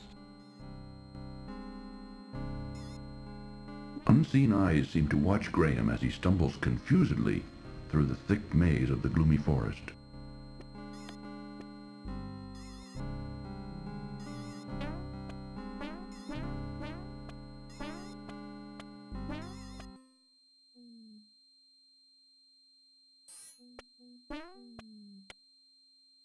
Strange plants and animals inhabit this dark and dreary place, while thin rays of sunlight barely break the surface of the forest's thick foliage.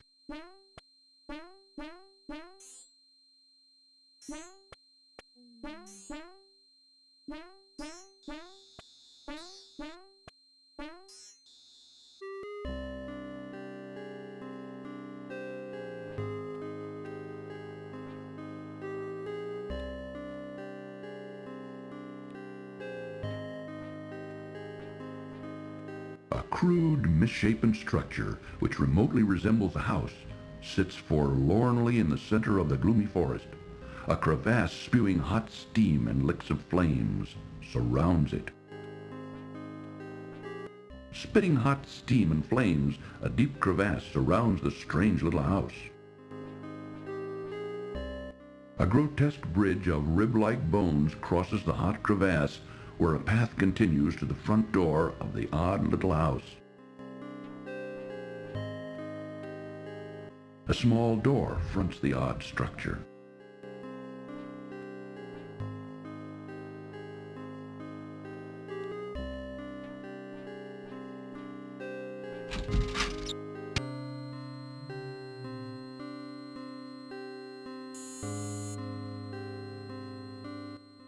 The old witch's house has been crudely fashioned from an old tree trunk and salvaged stone. Being cold and creepy, Graham finds he would just as soon hurry up and leave. A set of stone steps, much too narrow for Graham's larger body, wind precariously upward in the back of the room. Graham spies a small drawer built into the trunk of a tree, which pokes awkwardly through the wall of the house.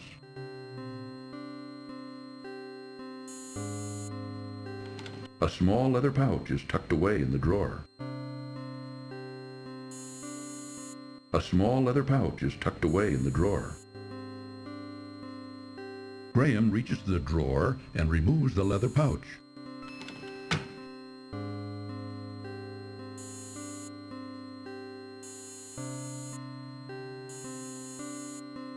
The small leather pouch is drawn tightly closed. Upon opening the leather pouch, Graham discovers 3 sparkling emeralds.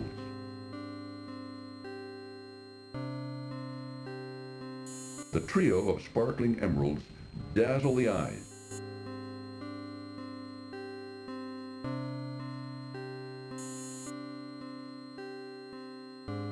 An interesting incense burner hangs from a protruding tree branch. Occasionally, from within it, a tiny glint winks.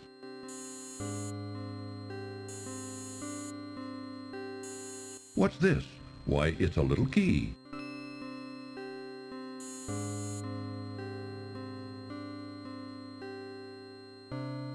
It is a tiny brass key.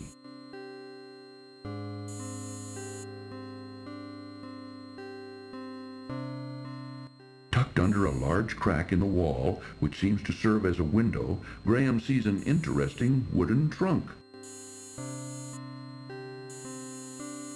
A small, intricate spinning wheel is put away in the trunk.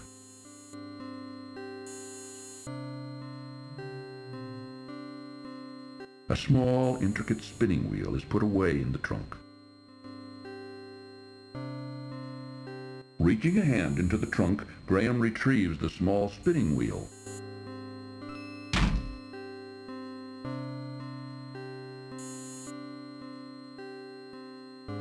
This appears to be a small, intricately constructed spinning wheel.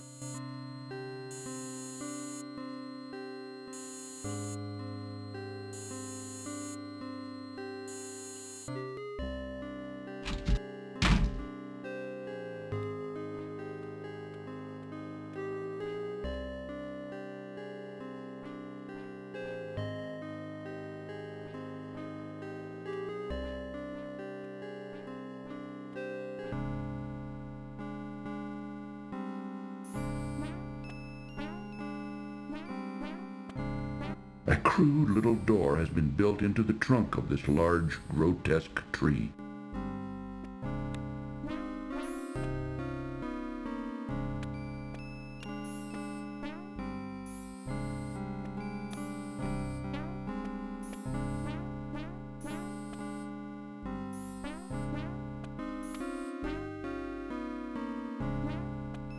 Graham tugs firmly on the door in the tree, but finds it securely locked.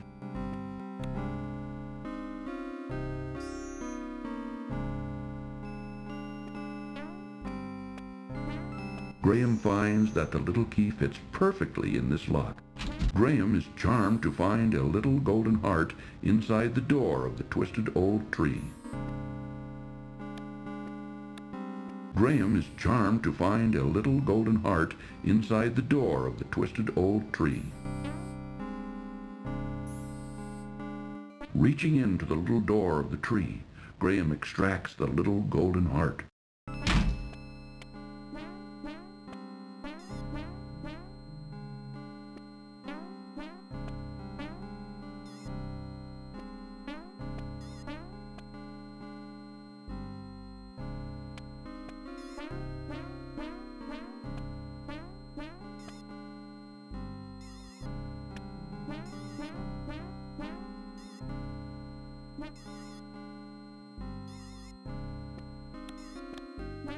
The pervasive gloom of the forest settles around Graham like a tight, suffocating blanket.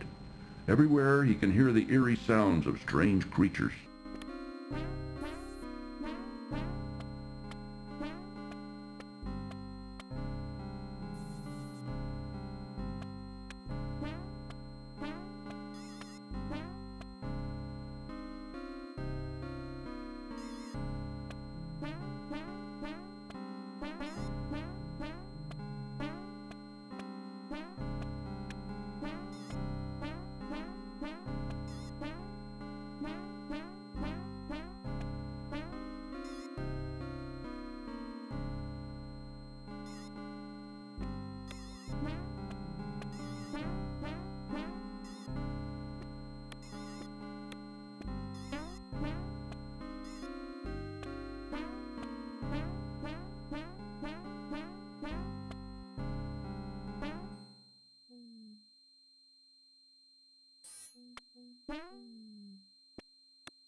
Peering curiously at him through the heavy foliage of the dark forest, Graham notices several pairs of bright, blinking eyes.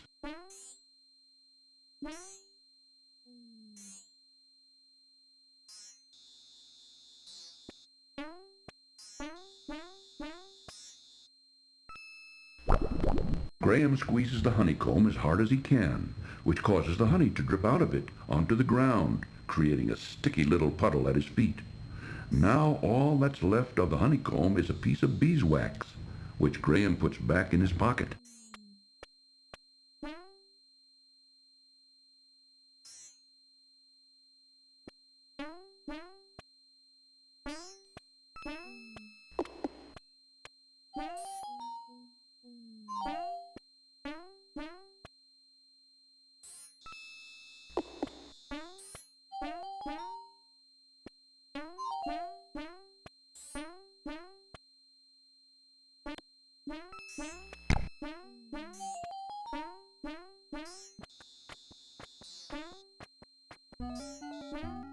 Please, let me go.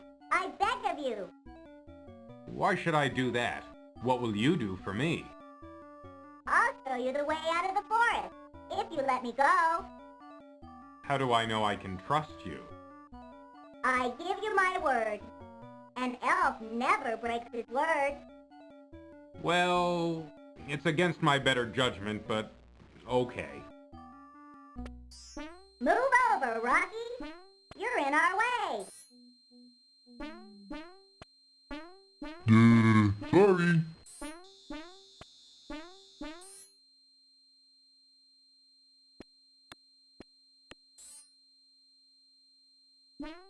Rocky has moved aside to allow Graham another passage through the forest.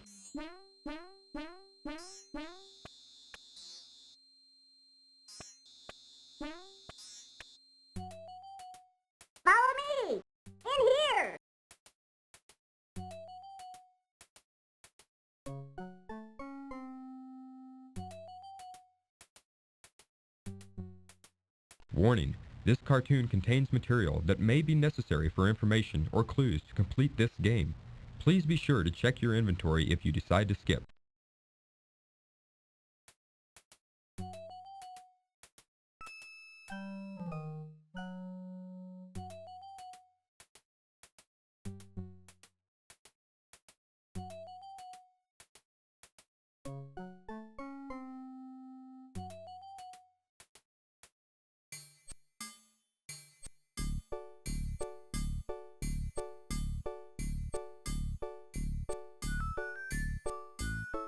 Hey! Over here! I've got something for you!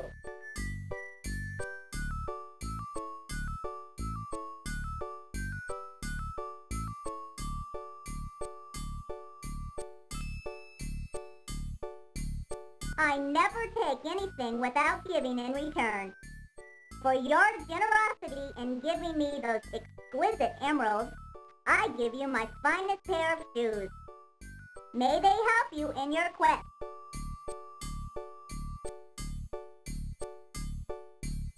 Follow that passage over there. It's the way out of the dark forest. Thank you very much for all your help. I'm sure I'll be able to find a use for these fine shoes.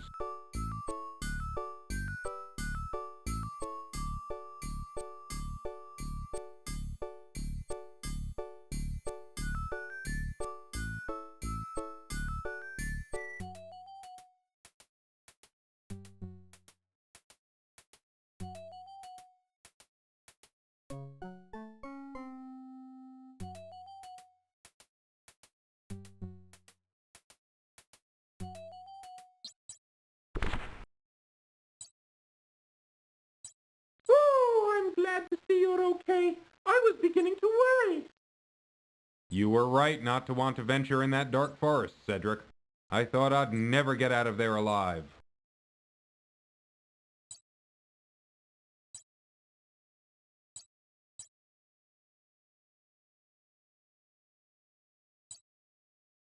This is the finest pair of shoes Graham has ever seen, although a bit small for his feet. This appears to be a small, intricately constructed spinning wheel. Graham carries a softened lump of beeswax.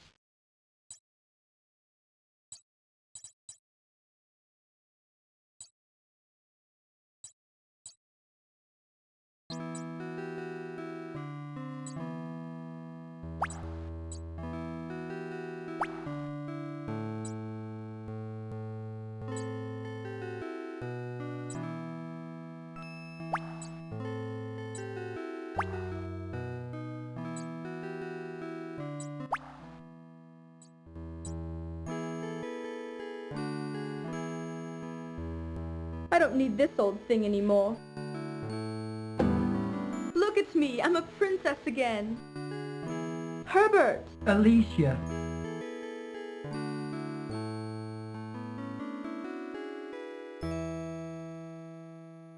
Where have you been all this time, my love? Oh, darling, just take me home. I'll tell you on the way.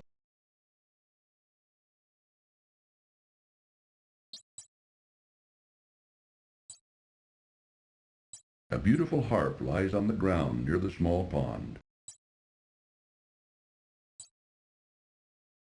Now, why would she toss aside this beautiful harp? Well, if she doesn't want it, I'll take it.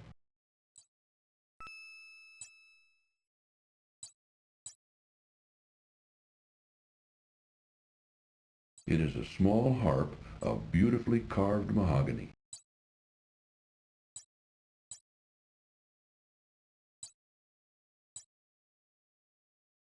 Having learned to play the harp long ago, Graham now plays beautifully.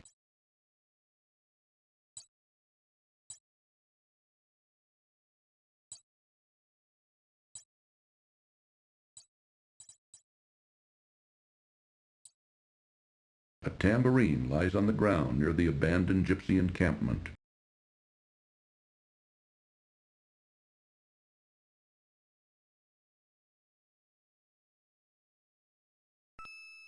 Not seeing the tambourine's owner, Graham bends down and rescues it from the ground.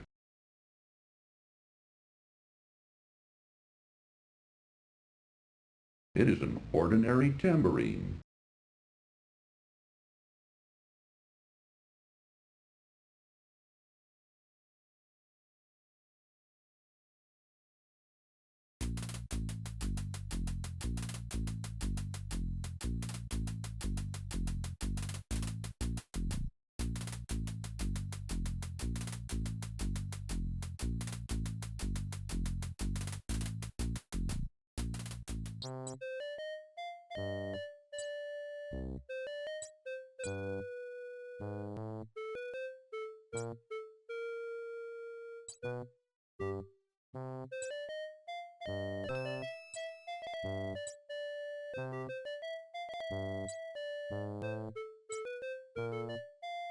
Where did you get this? I thought I had lost it. Oh, is it yours? I found it in the old witch's house in the dark forest. So that's where it got to. The old hag took it, eh? You know, this ain't an ordinary spinning wheel. It's not? Well, what's so special about it? Why, this spinning wheel can spin straw into gold, that's what. Except you gotta know how to use it.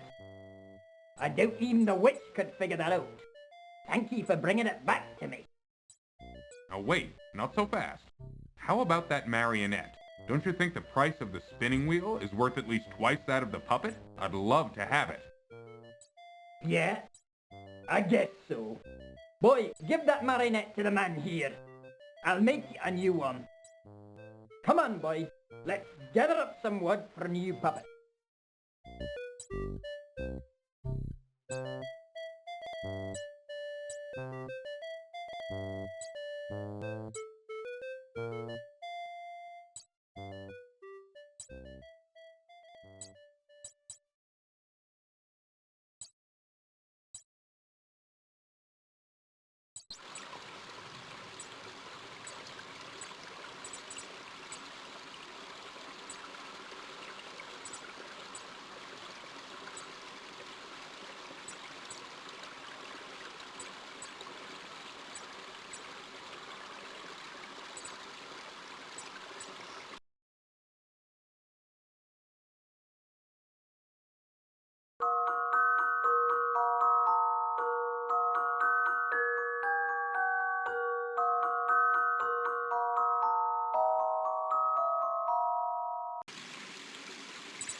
Suddenly, frantic squeakings alert Graham to a mangy cat chasing a terrified rat.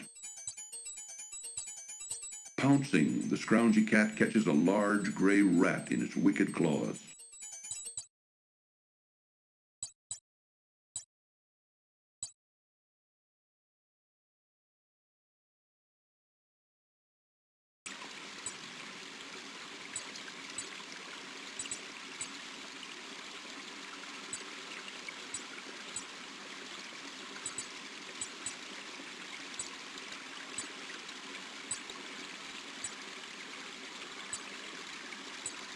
Suddenly, frantic squeakings alert Graham to a mangy cat chasing a terrified rat.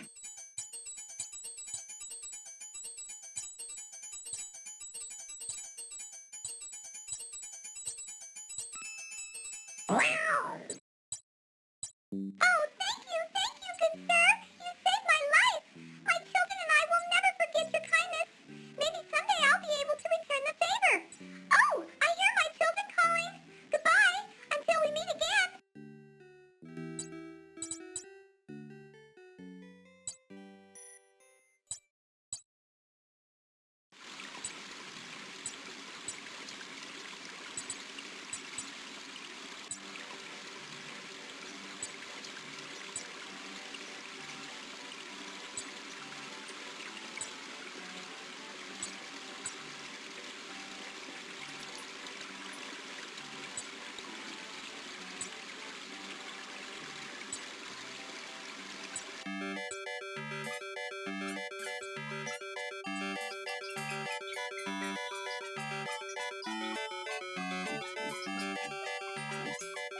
Quaint houses and little shops line the town's main cobblestone street.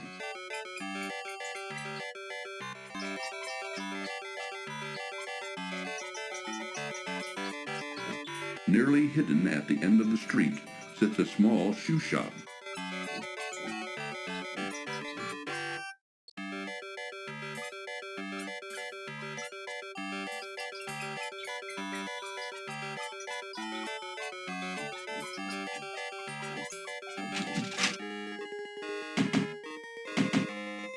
It's you again, is it? We still don't have any shoes for sale.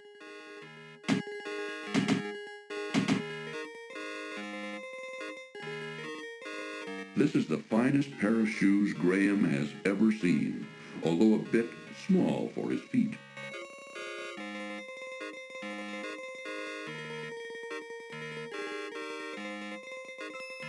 What have we here? Mama, take those shoes from the young man. Let me see them. These are the finest pair of shoes I've ever seen.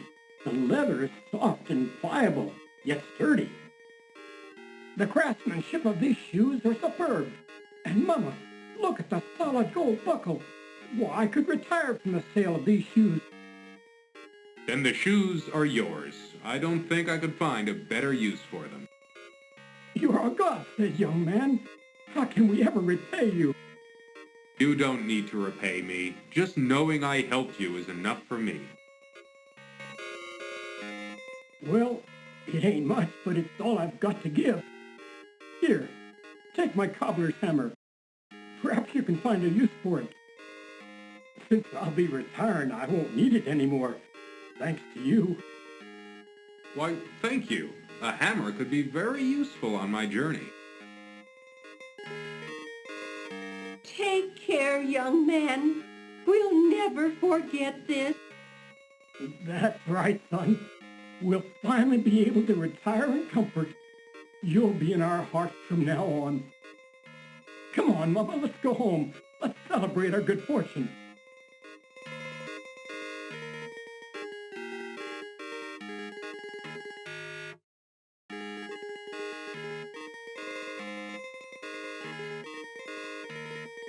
A cobbler would normally use this small hammer to make shoes.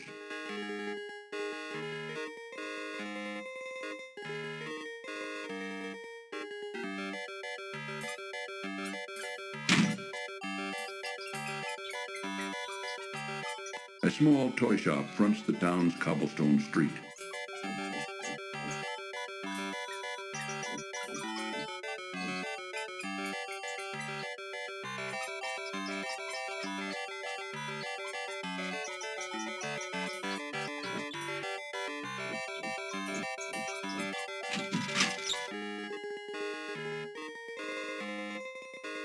Come on in. Look around. Let me know if you're interested in anything.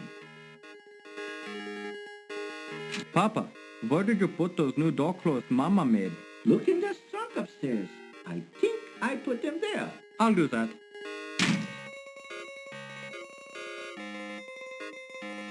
The craftsmanship of the marionette is superb.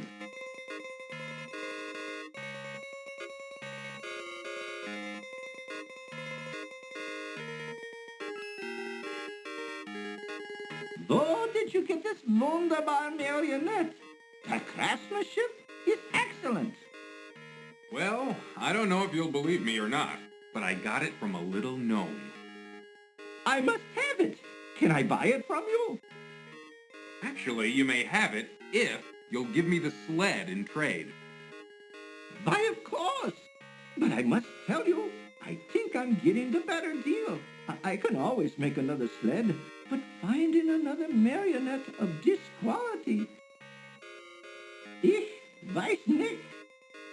So, can I have the sled? Yeah, take it, it's yours. Thank you very much. I think I'll find this sled very useful.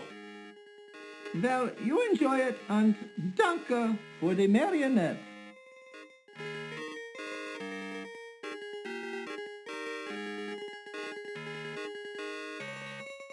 This is a small, well-crafted sled.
Ooh, I'll wait for you out here. I don't like that place.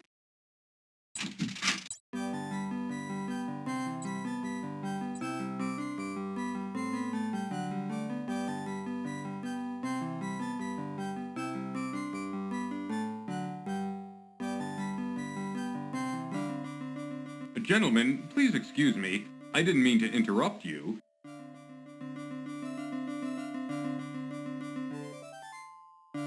Diana's full, ain't got no more rooms. Hey, boss, this guy looks like a real troublemaker. What do you want me to do with him? Rub him out. Struggle as he might, Graham could not escape his bonds.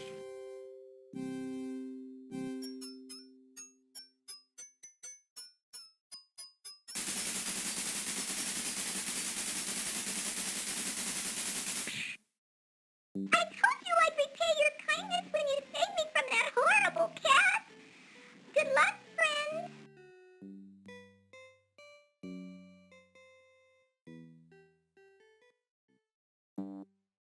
Graham has unfortunately found himself locked in the country inn's dusty, dirty cellar. Lying in a heap on the stone floor, Graham sees the rope that once held him captive. Graham stoops down and picks up the sturdy rope from the stone floor.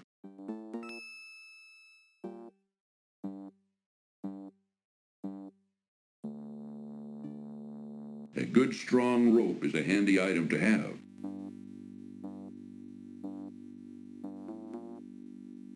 Graham has unfortunately found himself locked in the country inn's dusty, dirty cellar.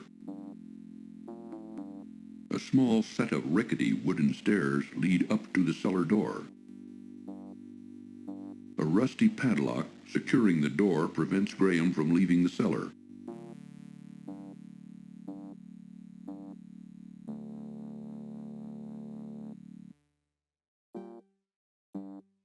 Using the cobbler's hammer, Graham pounds on the rusty padlock until it breaks apart.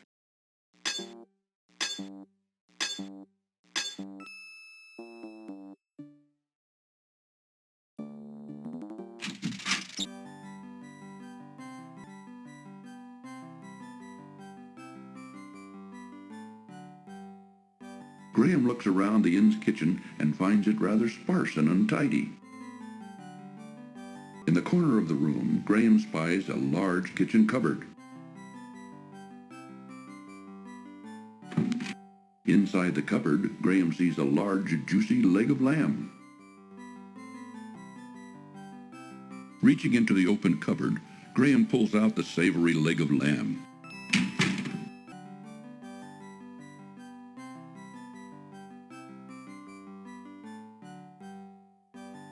This is a large, mouth-watering leg of lamb.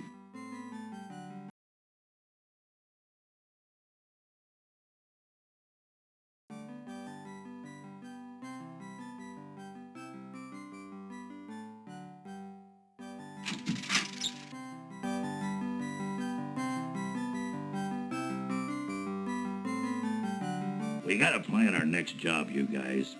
Hey! How did you get out of the cellar?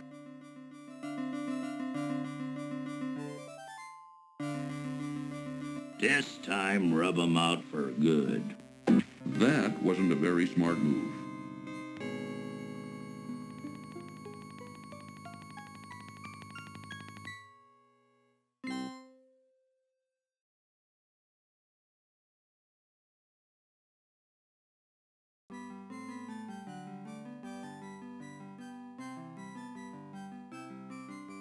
There is nothing else of interest inside the kitchen cupboard.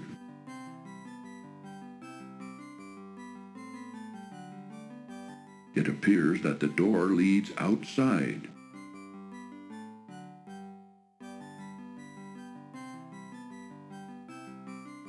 Finding the kitchen door locked, Graham unlocks it before going outside.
A large, venomous snake blocks Graham's passage to the east.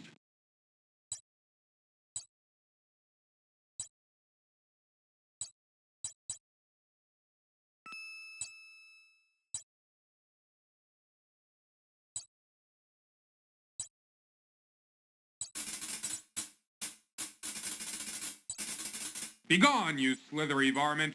Scat!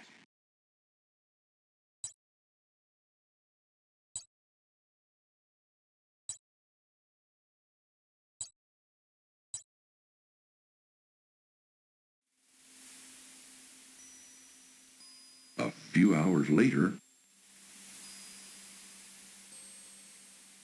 an icy, treacherous path skirts the snowy mountainside as it winds its way upward. Ooh, I've never been here before, but I think this is the way over the mountains.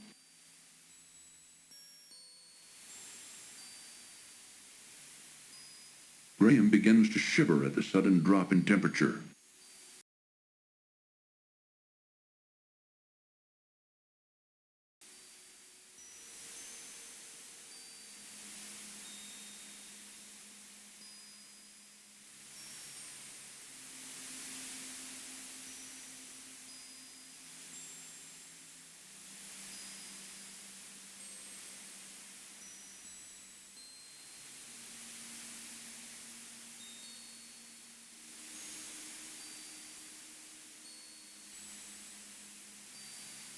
A frozen waterfall hinders Graham's progress, as in the warmer seasons it had washed away part of the path on which he is currently traveling. Looking upwards, Graham can see a snowy ledge above the steep cliff next to him. The remains of an old tree poke out of the mountainside near an upper ledge.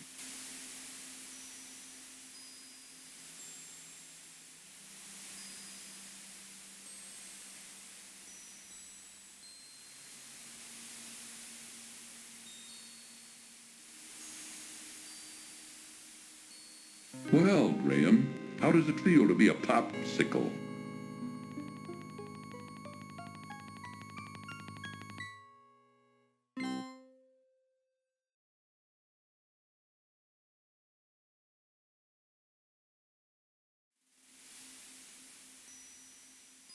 A few hours later,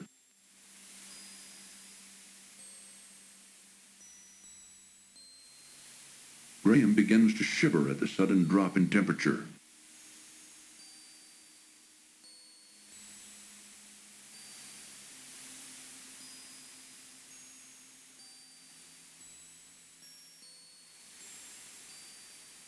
Graham dons his warm cloak for protection against the freezing mountain air.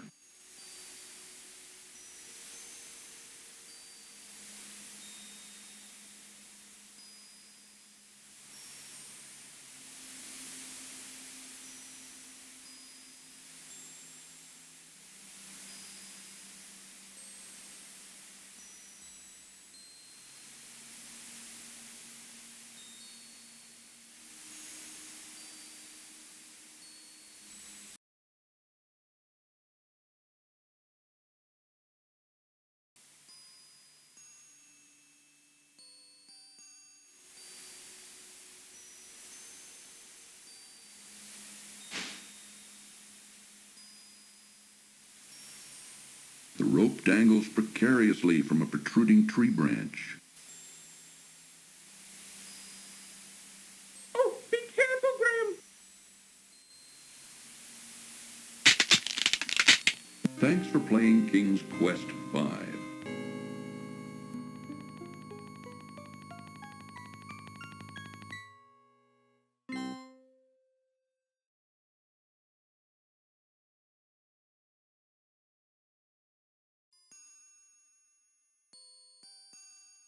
Graham notices a rock overhang near an upper ledge.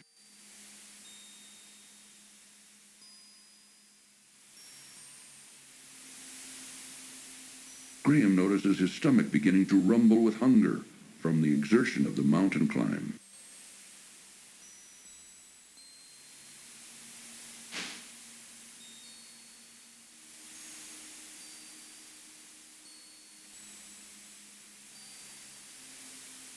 Oh, be careful, Graham!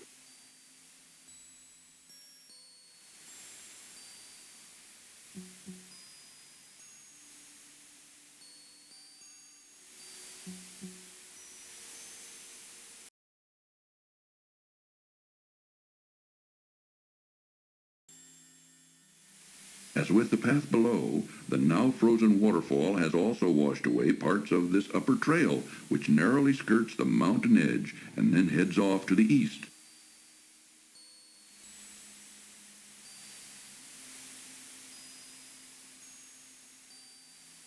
No, stay away from the edge!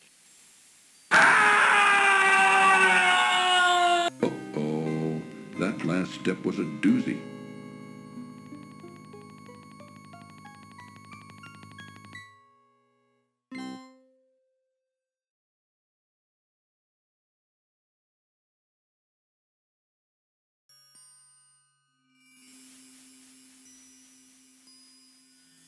Graham can see tempting rock outcroppings protruding from the midst of the frozen waterfall.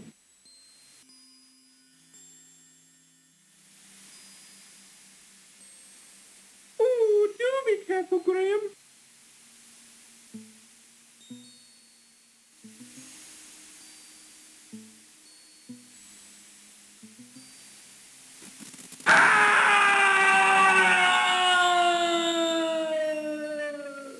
Uh-oh, that last step was a doozy.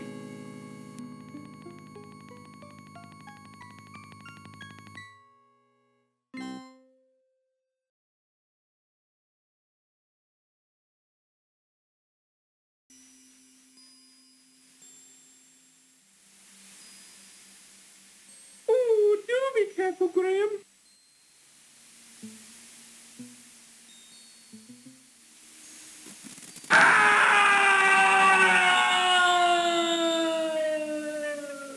Uh-oh, that last step was a doozy.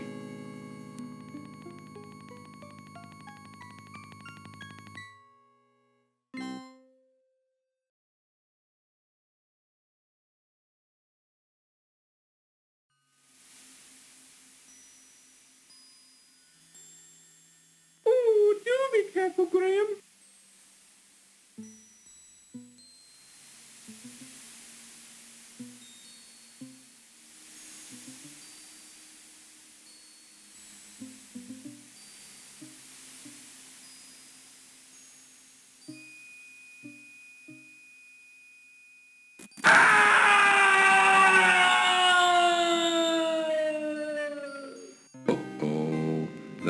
step was a doozy.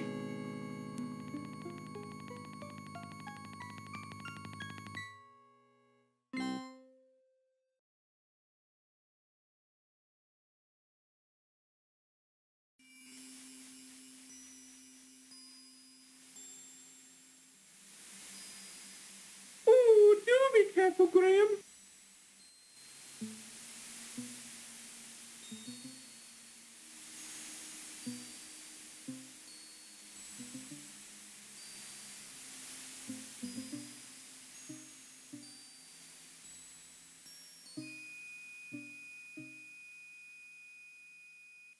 An old log has fallen precariously across a washed-out portion of the narrow trail.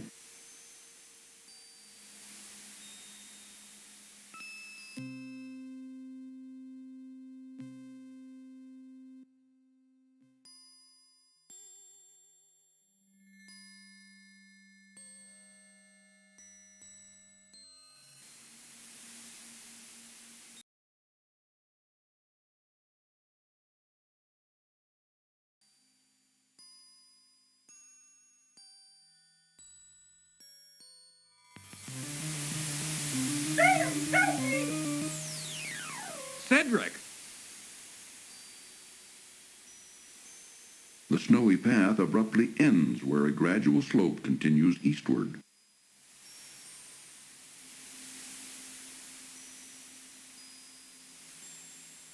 Graham's hunger grows acute. Without food, he may soon die.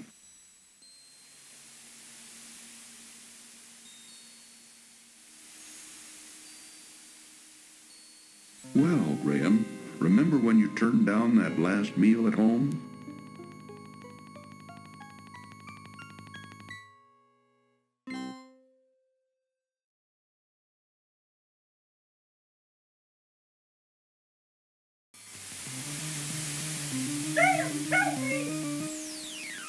Cedric!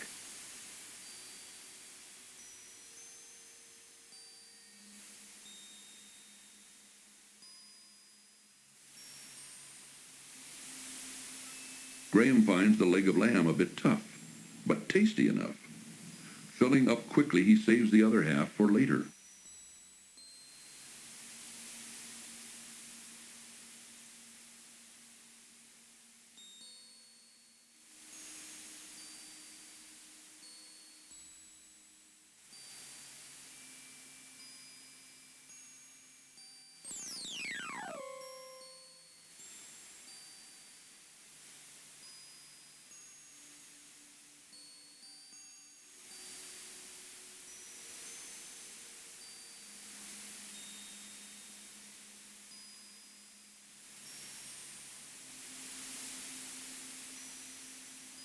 A deep crevasse splits the snowy mountain ridge in two, while a thin strip of ice crosses it.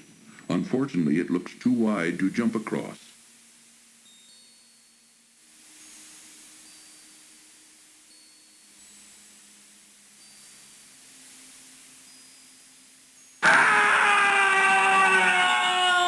Uh-oh, that last step was a doozy.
Drat, my sled is broken. Graham's sled lies in several broken pieces on the eastern side of the icy crevasse. The broken sled is now no good to anybody. From here, the path widens and continues on to the east.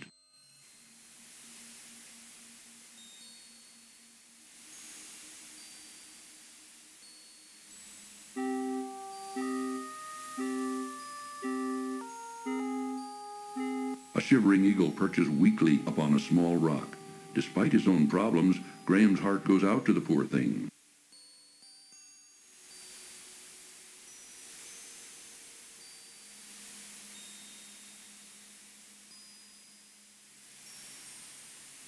What's wrong, Mr. Eagle? I'm so weak from hunger. I haven't been able to catch any food for days. I can barely fly anymore. I'd like to help you. Let me see what I can do. Thank you. I need food.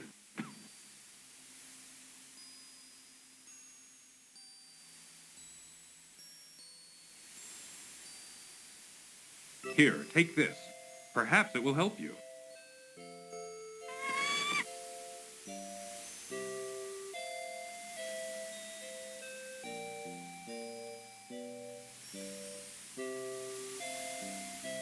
You are a kind man to share your meager food with a poor bird, especially up here in these snowy mountains.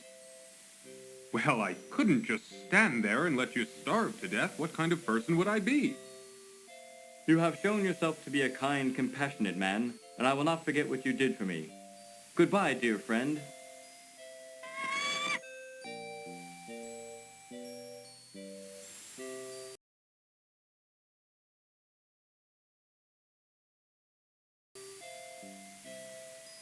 A castle buried in snow and ice, perches precariously atop a steep pinnacle.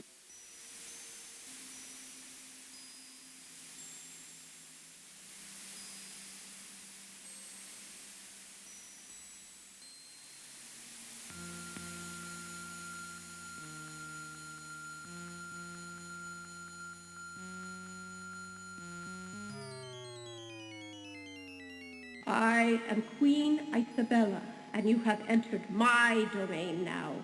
I command you to kneel before me. Since both you and your friend over there have so thoughtlessly invaded my territory without my permission or knowledge, I have decided you shall both be put to death.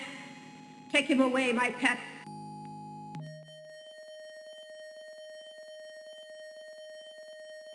Poor Graham. It's a dog-eat-dog world out there.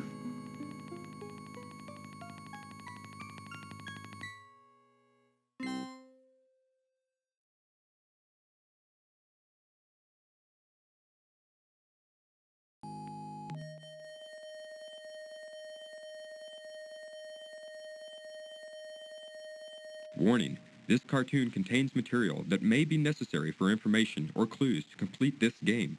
Please be sure to check your inventory if you decide to skip. Wait, my pet.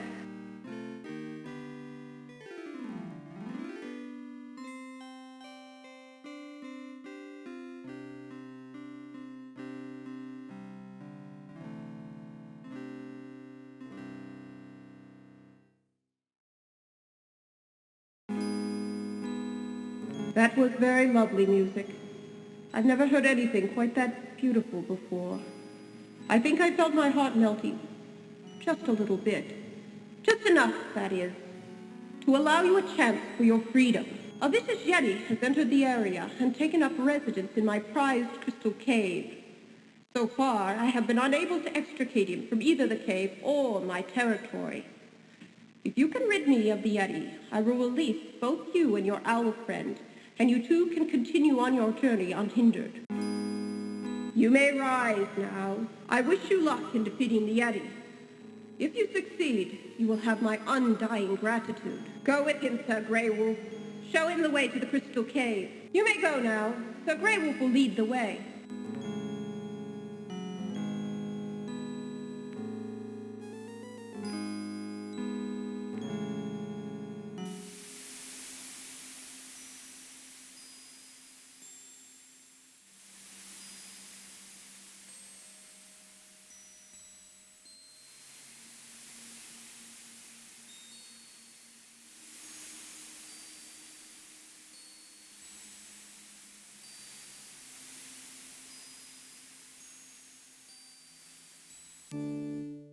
Yonder's the crystal cave. There you will find the Yeti.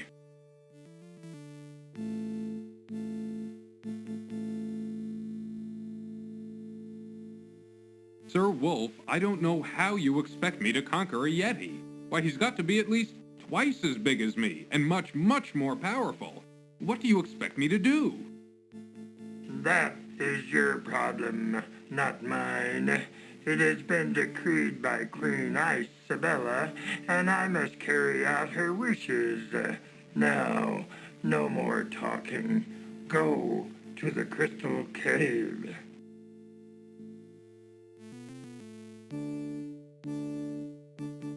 The savage Grey Wolf stubbornly blocks Graham's passage back to the Ice Queen's palace.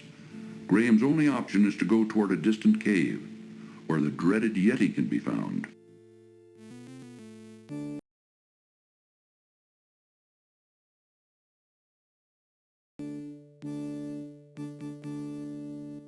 Off in the distance, a large cave can be seen. Graham can only assume it to be the Ice Queen's precious crystal cave.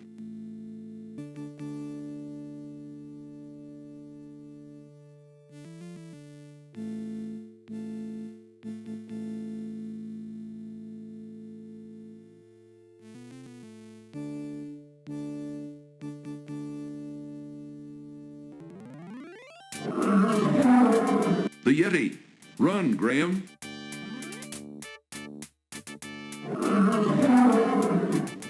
What an abominable situation Graham has found himself in.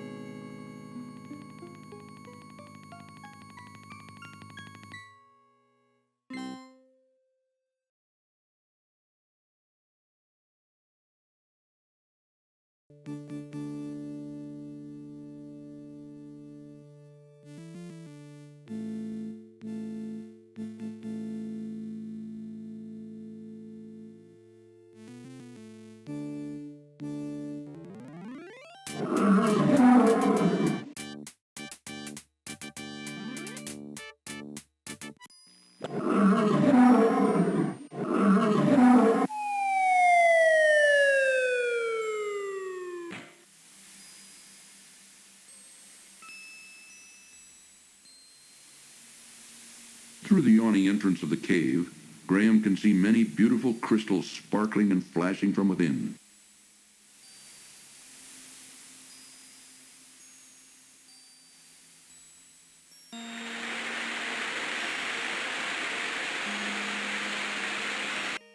Brilliant crystals flashing and sparkling and reflecting off the numerous waterfalls cause Graham to gaze in awe and wonderment at the dazzling spectacle before him.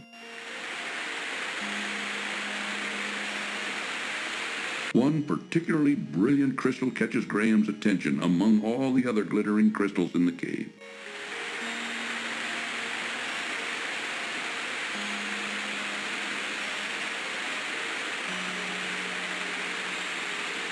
As strong as he is, even Graham can't break the stubborn crystal with his bare hands.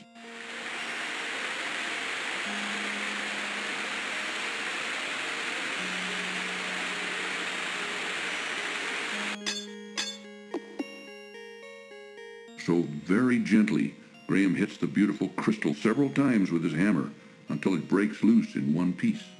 He then carefully places it among his other possessions.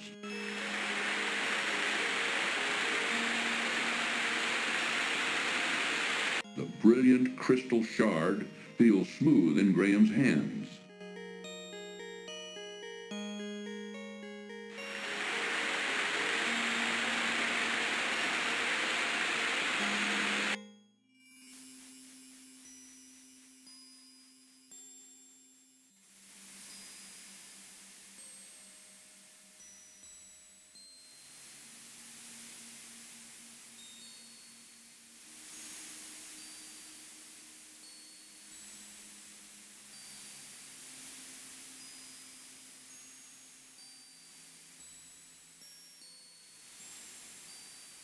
I see that the Yeti is dead. Queen Icebella will be pleased. Come, follow me.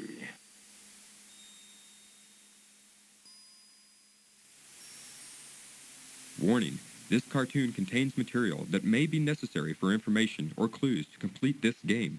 Please be sure to check your inventory if you decide to skip.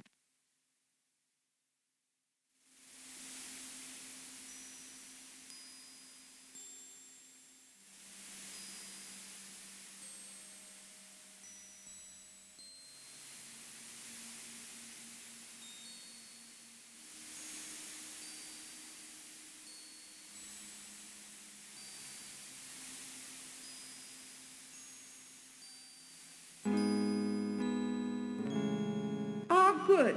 You have returned in victory, I presume. Yes, Your Majesty. The Yeti is dead. He will no longer be a scourge upon your realm. Are my friend and I free to go now? Yes, I keep my promises. I want to thank you for ridding my mountain domain of the horrible Yeti. Please rise, King Graham.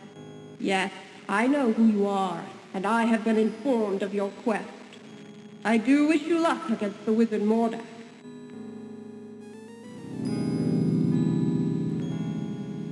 You two may go. We wish you well on your difficult journey. Sir Grey Wolf will show you the way out of the mountains.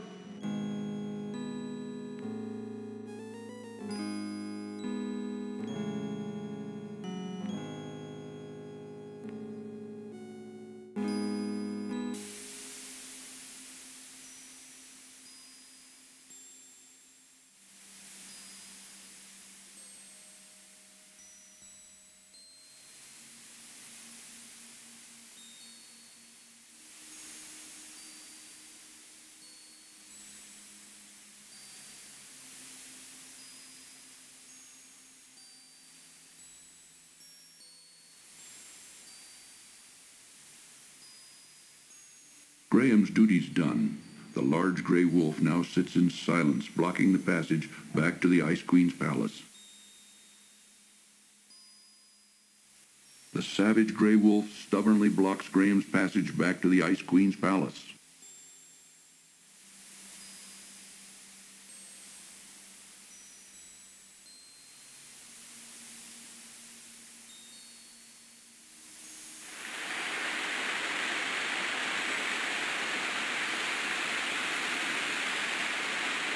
A twisty path winds confusingly along the rocky mountainside.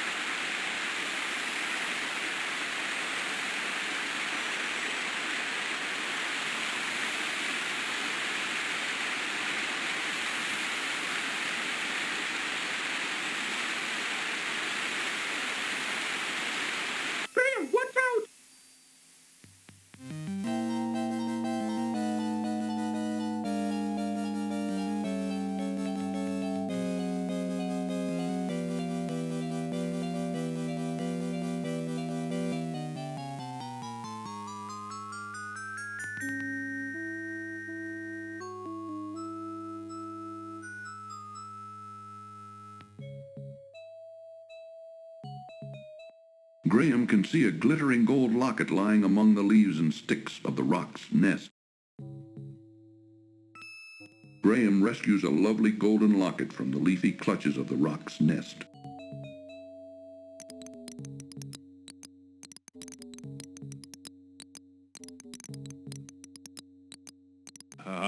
Nice birdie.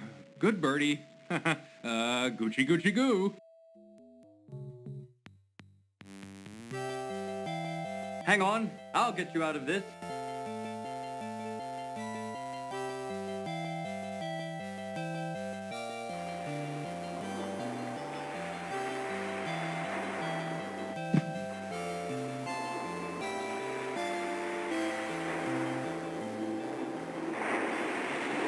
Oh, Graham, where have you been? I've been looking all over for you. You'd never believe it, Cedric. You'd never believe it.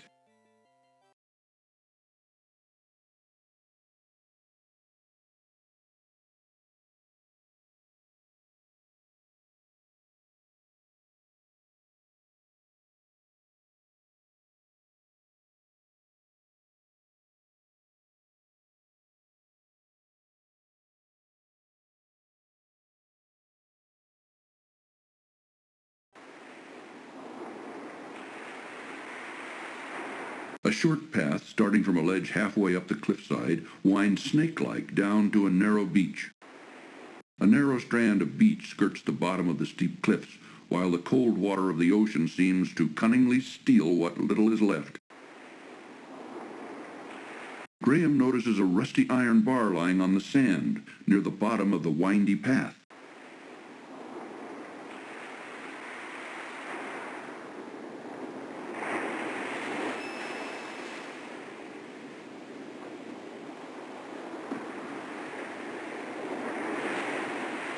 The heavy iron bar is a bit rusted from being out in the weather.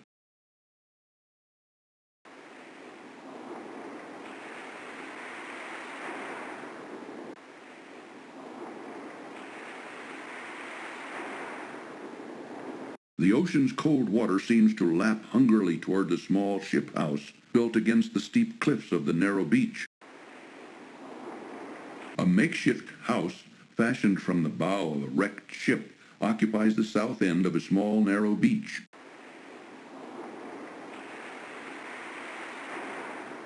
Ooh, isn't this a funny house, Graham? What kind of person would live in a place like this?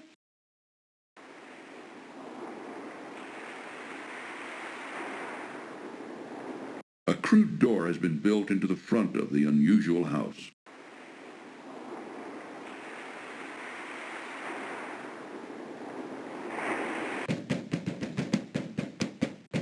Graham pounds on the door, but he finds it bolted from the inside. He can, however, hear activity within.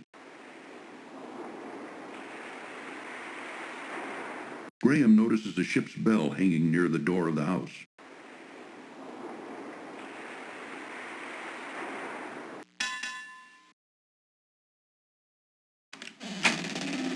Who are you? And what are you doing on my beach? I'm King Graham of Daventry, and I'm on a journey to find the wizard Mordack Island, but I seem to be stuck. I don't know where to go from here.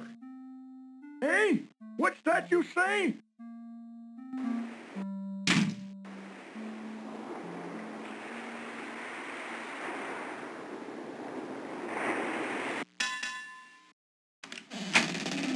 You still here?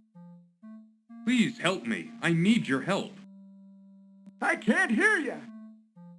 Can't understand a thing you said. Gotta speak up, boy. Now get out of here.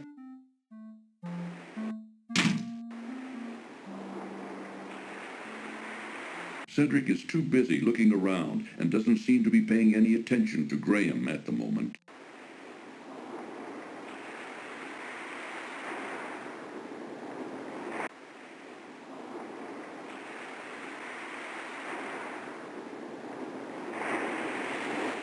Further up the beach, Graham can see a lovely waterfall cascading down the cliffs into the cold blue waters of the ocean. Graham spies a small boat in the distance.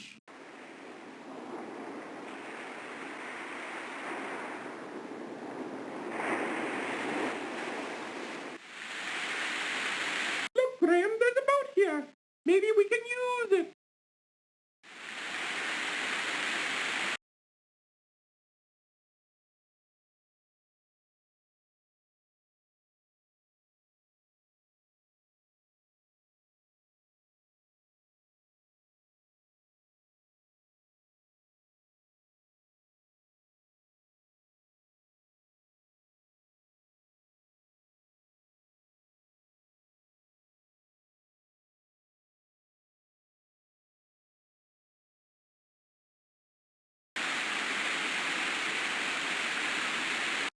An old cast-off sailboat sits forlornly on the narrow sandy beach.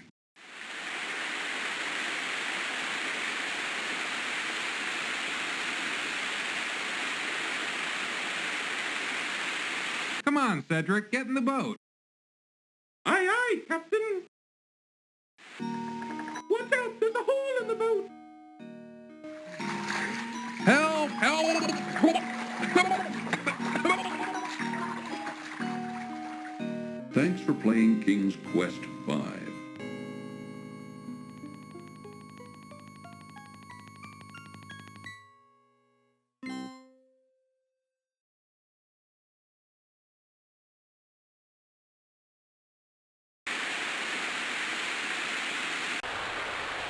The narrow beach at the base of the steep rocky cliff widens here a bit, while the chilly ocean continues to beat relentlessly upon it. A cascading waterfall, though very beautiful, nevertheless cuts off further travel up the coast.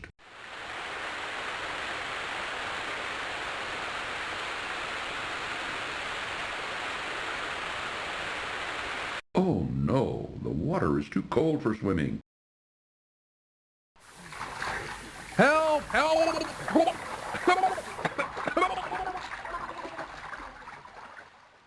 Down, down goes Graham to the bottom of the sea.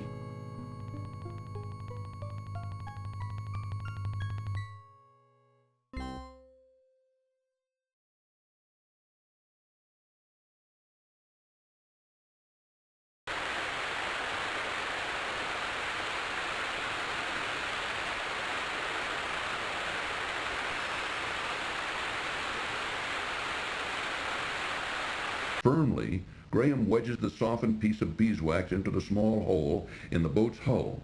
Hopefully, the wax will hold and make her seaworthy.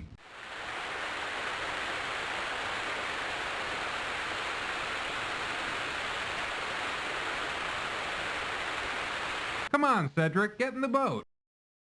Aye, aye, Captain.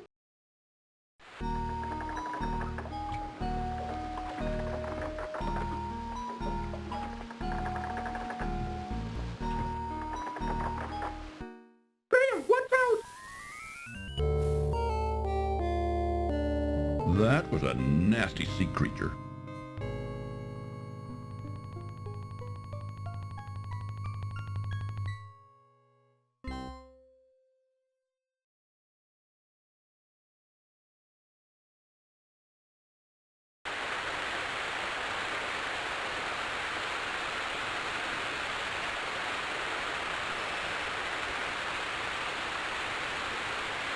Firmly, Graham wedges the softened piece of beeswax into the small hole in the boat's hull.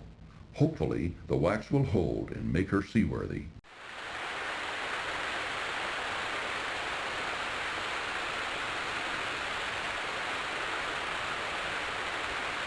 Come on, Cedric, get in the boat. Aye, aye, Captain.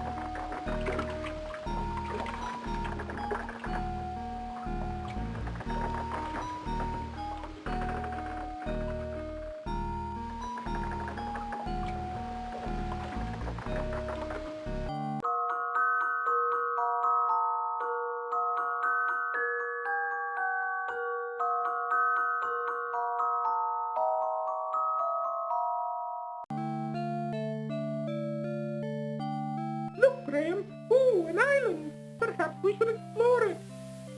Yes, I think we should, Cedric.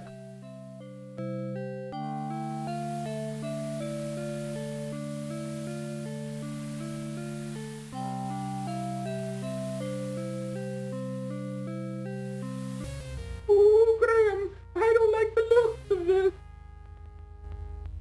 Me neither. Graham, help me!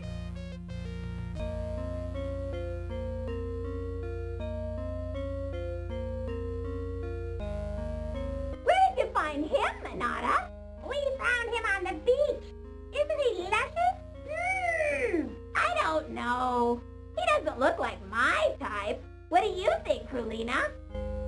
I think he looks too old and tough. I like my meals to be young and tender. Don't be so picky. I'm tired of fish. I haven't had a man in months. Yes, you did. I saw you steal a man off a raft just last week. Oh, he doesn't count. He was already picked over by the time I got to him. Well, at least this one's fresh. I don't know about you girls, but I'm ready to eat. Oh, you're always ready to eat. That's why you're so fat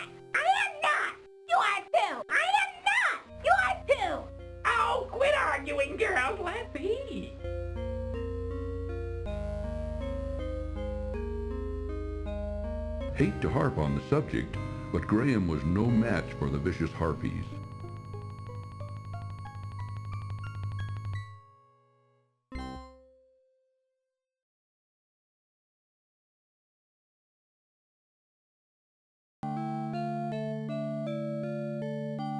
Look, Graham! Ooh, an island! Perhaps we should explore it!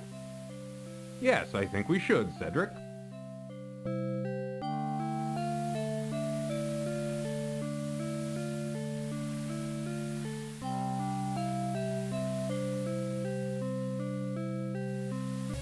Ooh, Graham! I don't like the looks of this!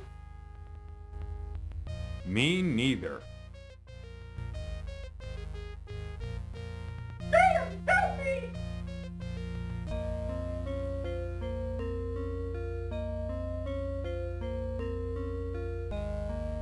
Where did you find him, Manada? We found him on the beach. Isn't he luscious? I don't know. He doesn't look like my type. What do you think, Krulina? I think he looks too old and tough. I like my meals to be young and tender. Don't be so picky. I'm tired of fish. Several hungry-looking harpies eye Graham greedily as he frantically looks for a route of escape. To his horror, he sees none. Yes, you did. I saw you steal a man off a raft just last week. Oh, he doesn't count. He was already tipped over by the time I got to him. What's he doing? What's that thing? I don't know, but I want it. Hey, that's not fair! Come on, get her, girl! Get her!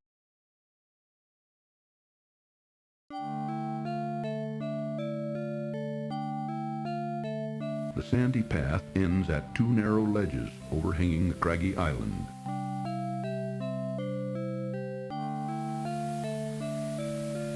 Half hidden in the coarse island grass, Graham notices an old fishhook.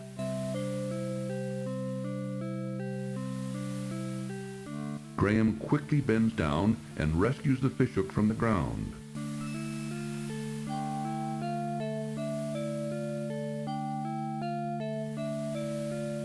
This is a rusted old fishhook.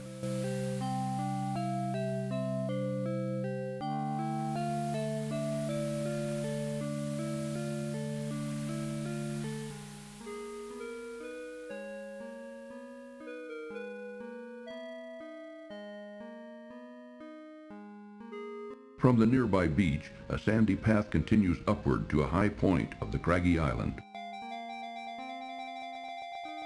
Poor Cedric. Having been seriously wounded by the vicious harpies, he now lies moaning and in pain upon the sandy path. Graham! Help me!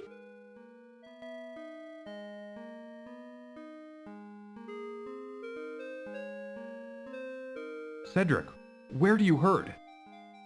Ooh, everywhere!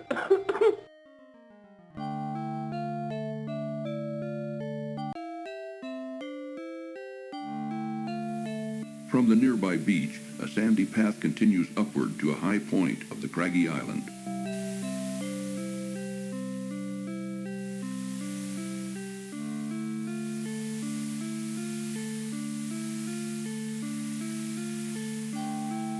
Through a natural rock arch, Graham can see a sandy path leading farther into the island's interior.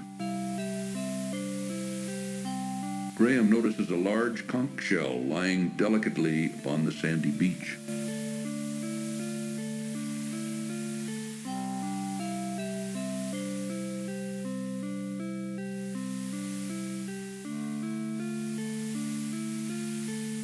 Graham bends over and picks up the beautifully colored shell.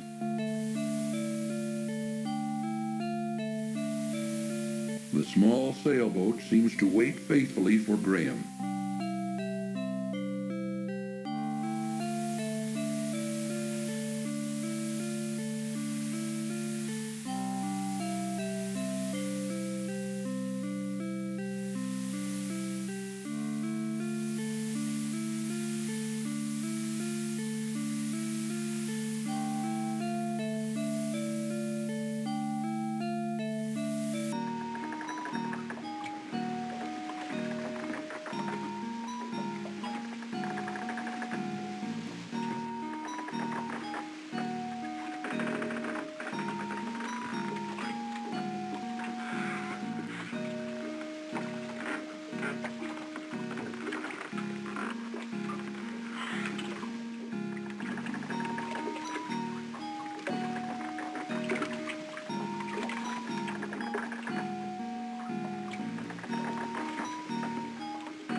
you want?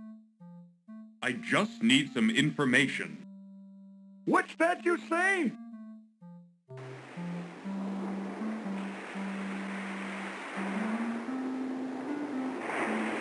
Graham can almost hear the ocean inside the spiral shell of the conch.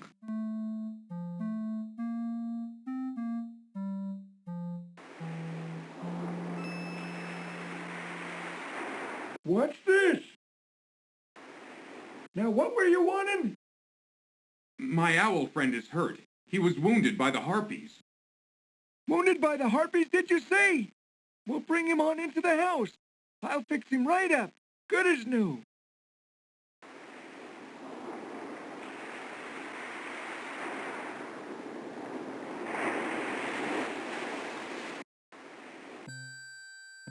Lay him on the bed there. These poultices should fix the little feller up good as new.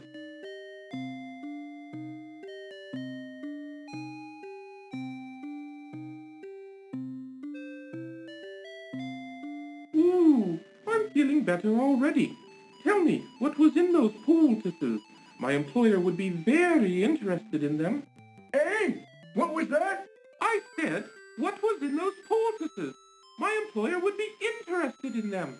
Gifts from the sea, lad. Gifts from the sea. Ain't nothing special. You just gotta know how to use them. I don't think he'd find them particularly interesting. Now, son, what was it you were trying to tell me before? I was trying to find out where the wizard Mordack's Island is. He kidnapped my family and is holding them hostage there. I must get to them before it's too late. Oh, I'm right sorry to hear about that. He's a nasty one, that Mordack. I wouldn't want to tangle with him. I tried to talk you out of going there, except I can see you can't leave your poor defenseless family unaided. I can enlist someone who can lead you straight to his island. Follow me outside.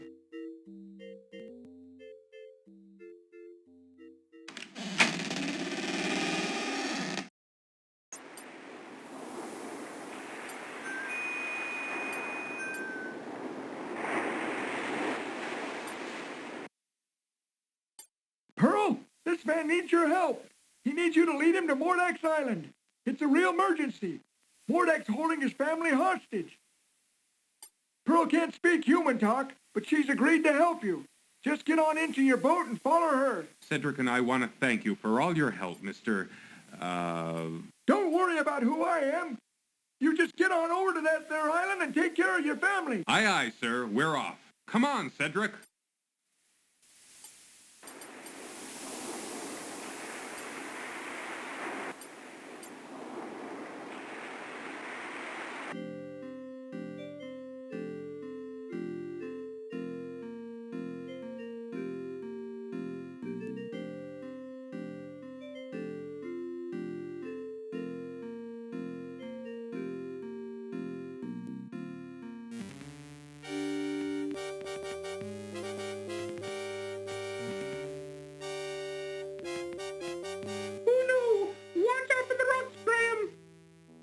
Brace yourself, Cedric!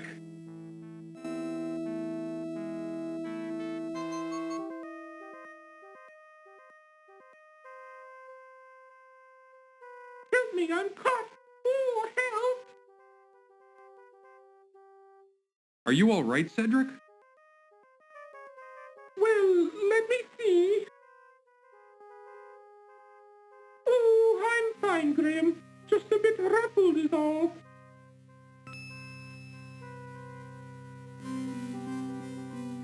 Now what? Graham's boat has been dashed to pieces against the jagged rocks of Mordack's Island.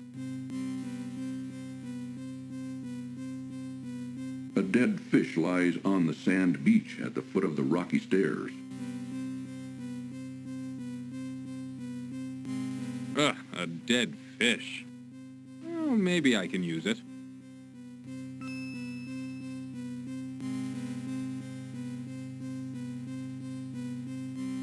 Phew! This smelly old fish is disgusting.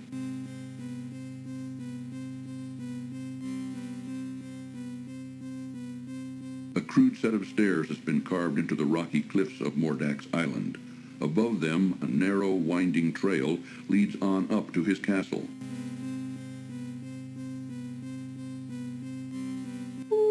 hate to say this, Graham, but I don't like this place at all. I know what you mean, Cedric.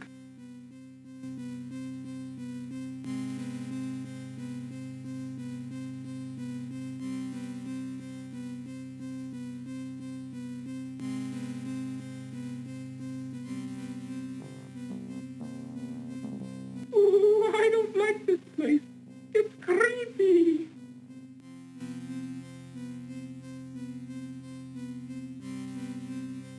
A bizarre castle seeming to rise up out of the very rocks of the strange island like some sort of grotesque growth beckons, yet repels at the same time. Two monstrous statues of grotesque, distorted serpents face each other across the narrow trail leading to Mordack's castle.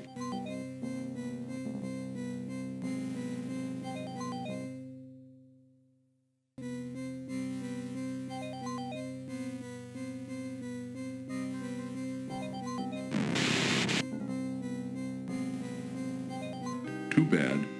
It looks like the eyes have it.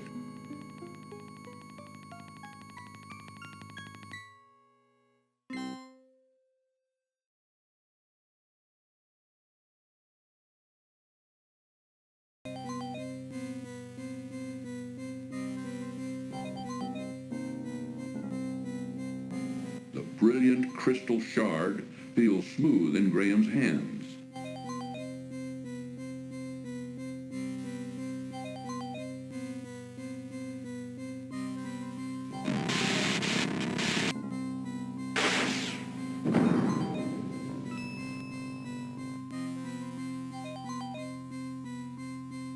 Two monstrous statues with burned-out eyes face each other across the narrow trail leading to Mordack's castle.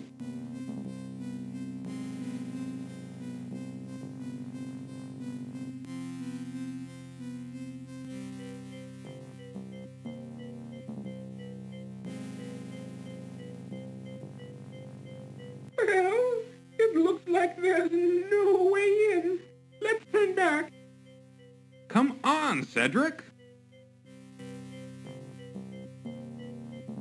The strange castle, so close now, intimidates Graham as it towers threateningly before him.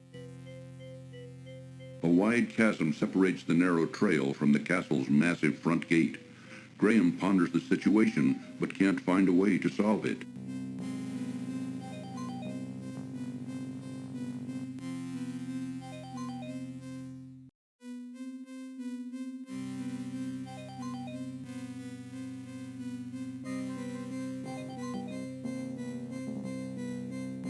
No, Graham, don't!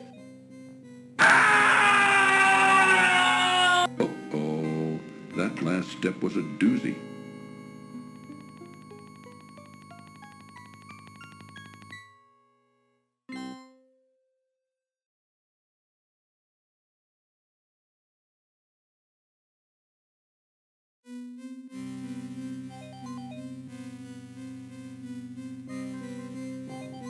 Graham notices a small stairway leading down to another trail which winds around the left side of Mordack's castle.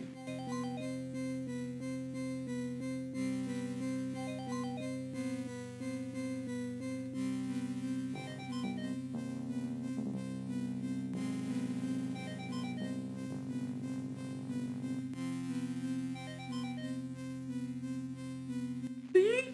Get in! Let's go back now. No, I'll figure this out.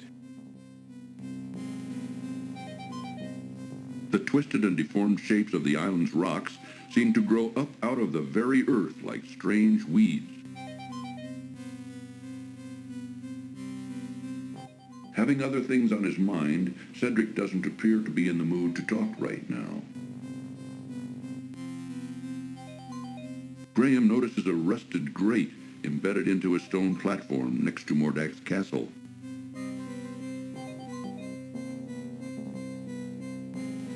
Graham tugs hard on the grate, but soon finds it's rusted in place and can't be budged.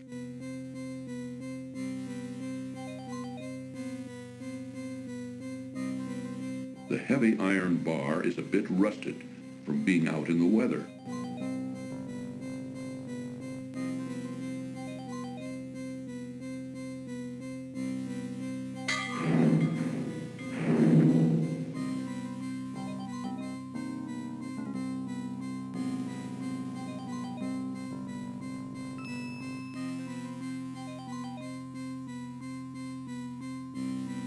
The open grate in the stone platform invites Graham's entry.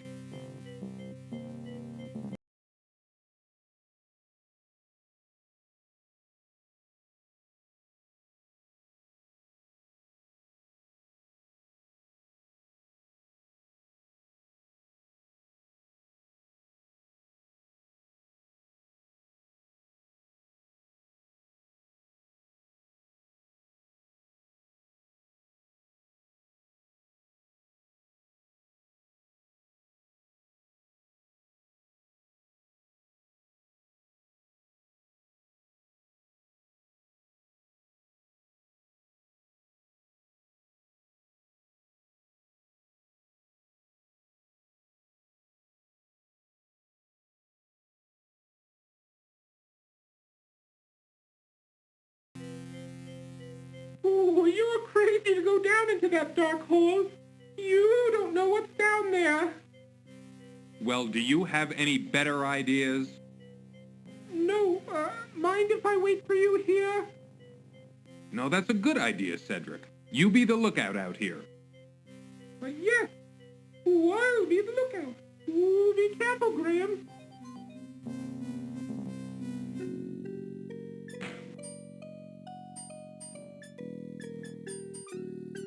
Graham looks around in terrified confusion as he finds himself in a labyrinth somewhere underneath Mordack's castle.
A huge beast, sporting a fluffy topknot, bound in a crude hairpin on top of his head, skulks in one dark corner of the labyrinth.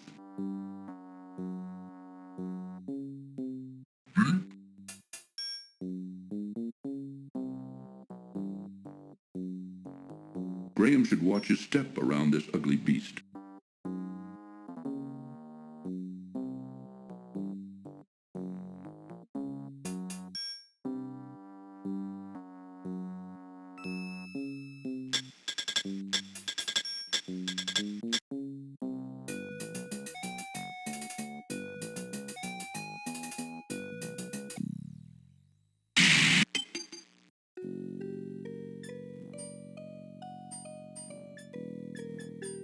Graham sees the beast's hairpin lying on the stone floor of the labyrinth.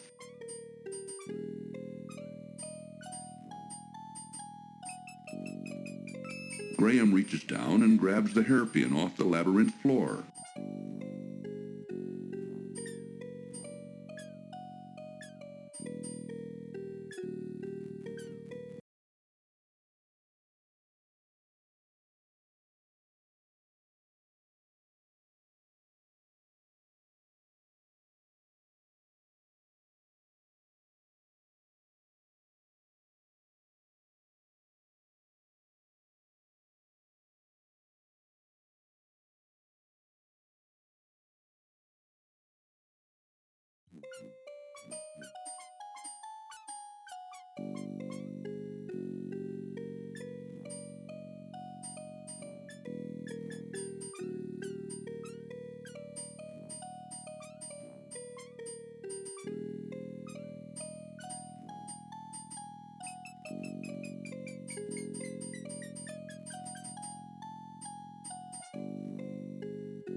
There is a wooden door here. Perhaps it will lead into the castle.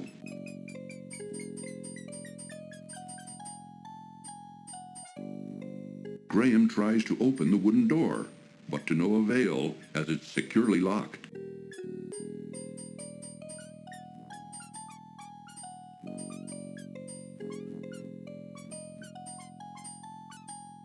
The hairpin is made of a carved piece of bone with a sharp metal clip attached to it.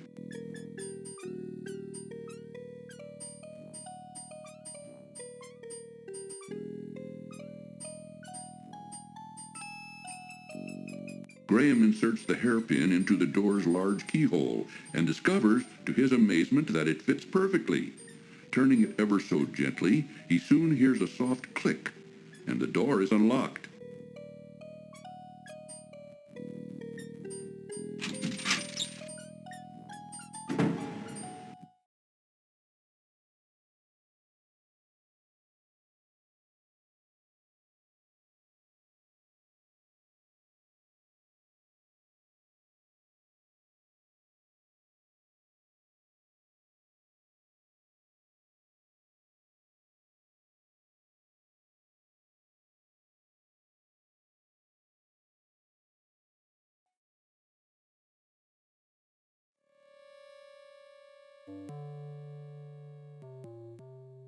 A set of wide steps leads up from the labyrinth door to a pantry off the wizard's kitchen.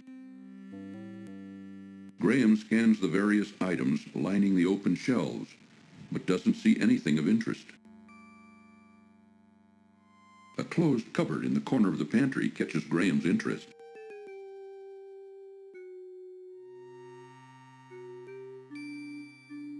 Inside the cupboard, Graham's eyes fall upon a bag of dried peas.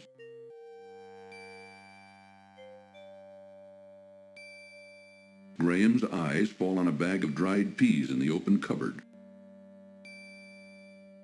Reaching into the open cupboard, Graham retrieves the bag of dried peas.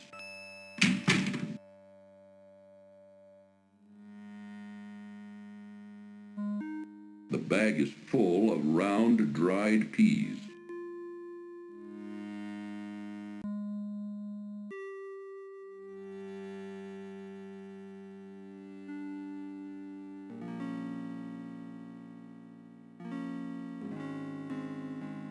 Graham surveys Mordack's kitchen in disgust. It is an untidy mishmash of dirty pots, jars with unidentified contents, rags, and assorted junk. Even with all that, Graham can see nothing that interests him. A fire burns hotly in the fireplace, while something in the iron pot boils above it. A lovely young girl with long black hair, olive skin, and flashing green eyes laboriously scrubs the cold stone floor. Though wearing rags, her beauty nevertheless shines through.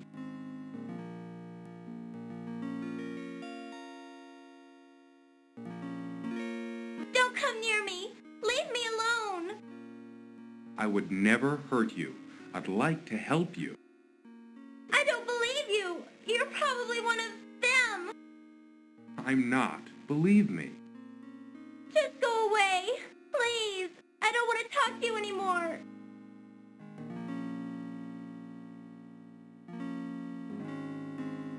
Since the girl seems so frightened, Graham compassionately decides to leave her alone for now.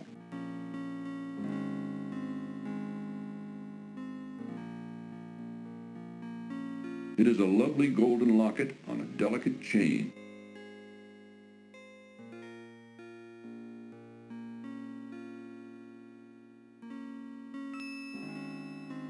Warning, this cartoon contains material that may be necessary for information or clues to complete this game. Please be sure to check your inventory if you decide to skip.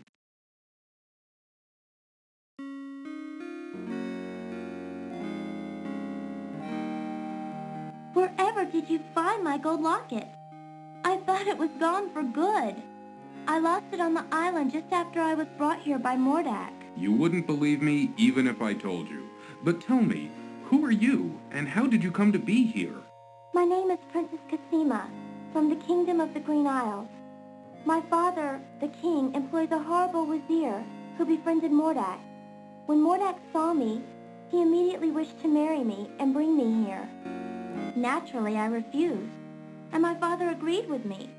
But our refusal angered him so much that he stole me here anyway and put me to work as a scullery girl. He says he will never let me go, that a scullery girl I will remain until I agree to marry him. But the thought revolts me. What am I to do? Don't worry, I'm here to save my family from the evil wizard. He's got them here someplace, imprisoned inside a glass bottle. If I can manage to rescue them, then of course I wouldn't forget you either. I know the glass bottle you're talking about. It's in Mordack's laboratory upstairs. Keep quiet about my presence. I think this will be the most difficult part of my journey. I may not survive it. I would never give you away, and I will help you in any way I can, kind sir.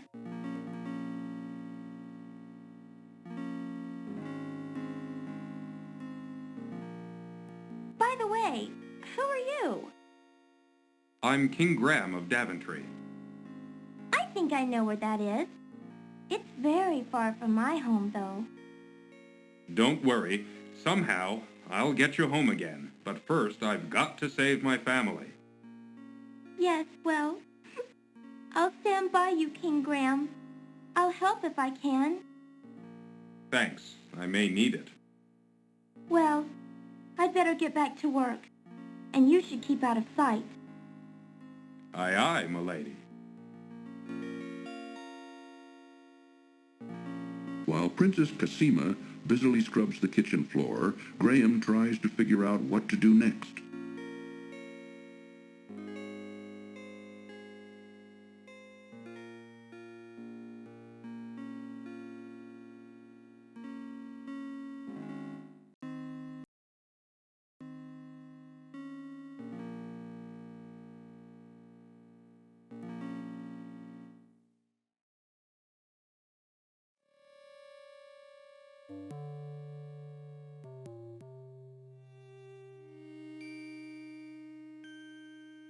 A hideous yet fascinating pipe organ commands attention as Graham walks through a downstairs hallway.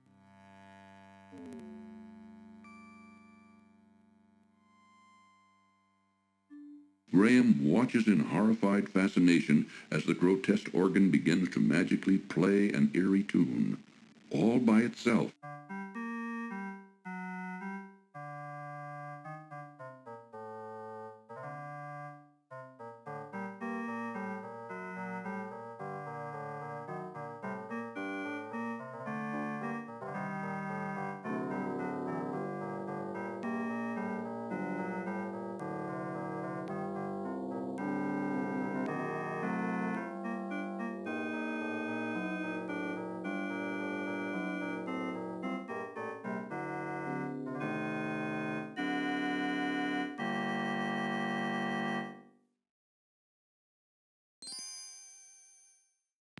Goodbye, King Graham of Daventry.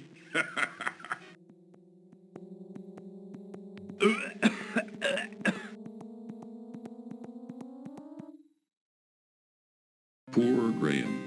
Mordack shows no mercy.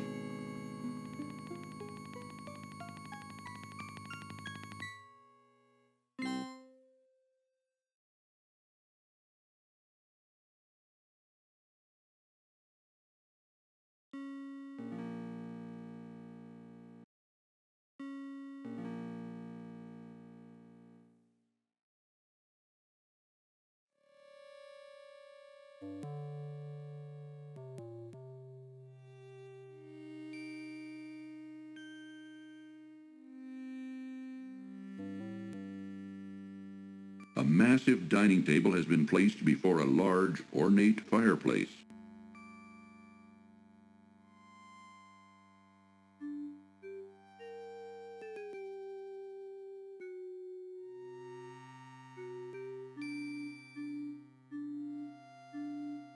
Graham finds himself in Mordack's immense dining hall.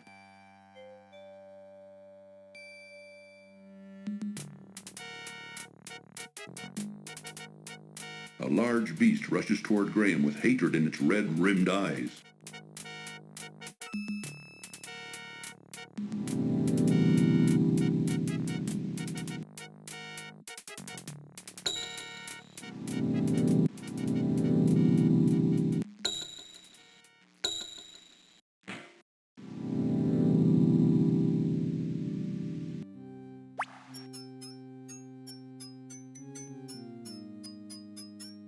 Graham finds himself in a dirty, dingy cell somewhere below Mordack's castle.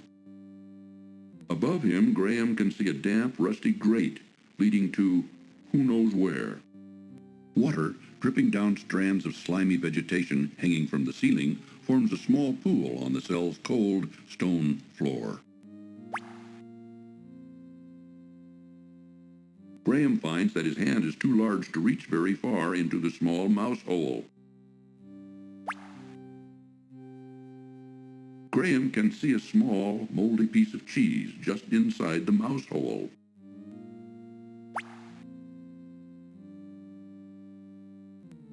Graham finds that his hand is too large to reach very far into the small mouse hole.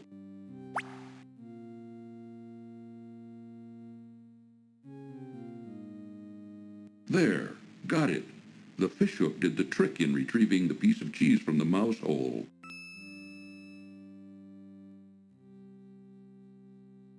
Green mold covers the small piece of cheese.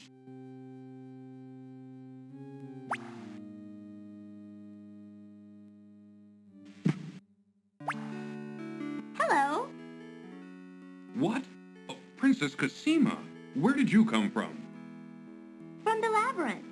I spend a lot of time down here, you know, with my friends. Friends?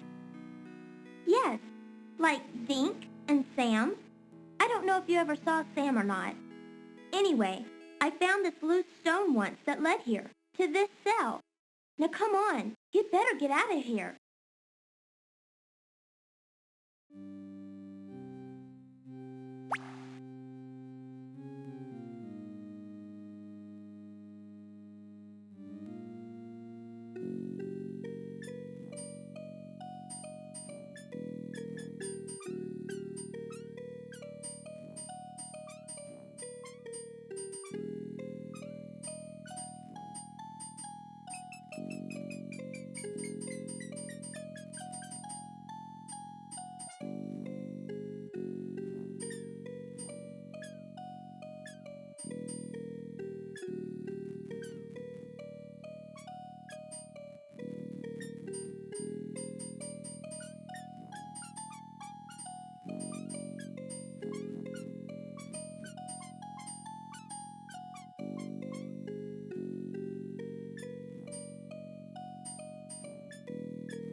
While Princess Casima busily scrubs the kitchen floor, Graham tries to figure out what to do next.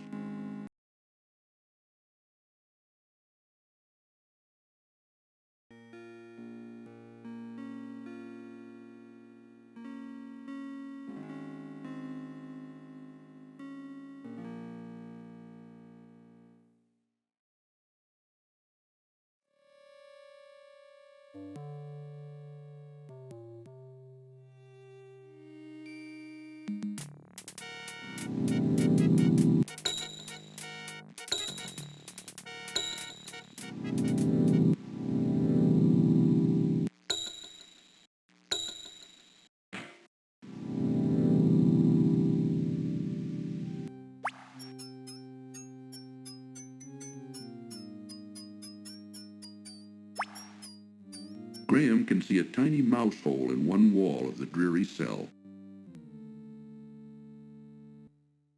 There is nothing more of interest inside the mouse hole.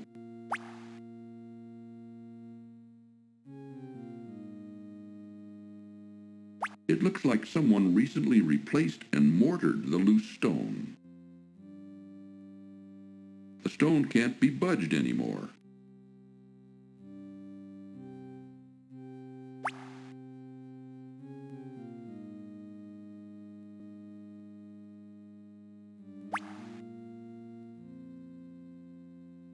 After observing no discernible escape route from the small cell, Graham sinks to the floor in despair, knowing he will never see the light of day again. Too bad, so close, yet so far away.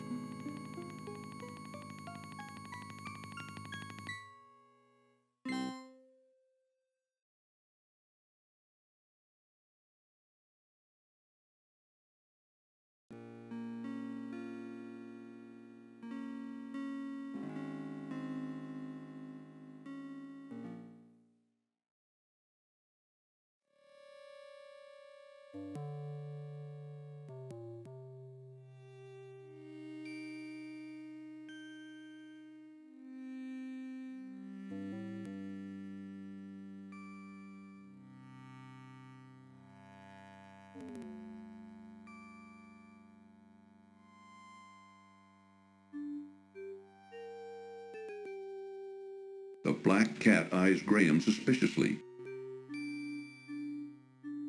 You! How did you get here? I have journeyed far, over land and sea. Never mind. Your journey is now over.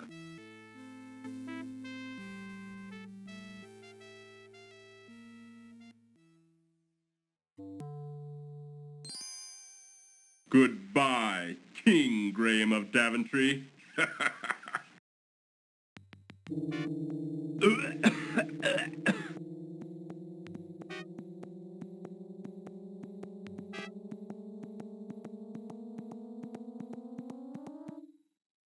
Poor Graham. Mordack shows no mercy.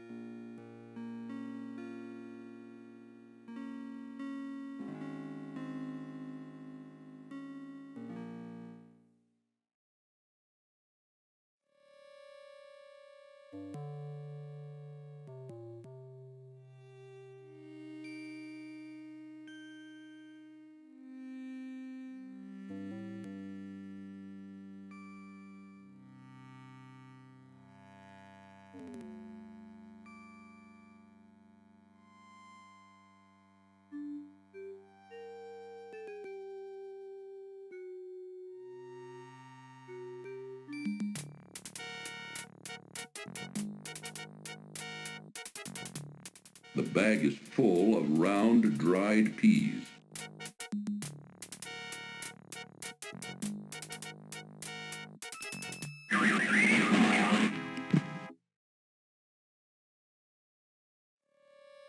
A large beast lies stunned on the floor. Graham wants no part of this beast.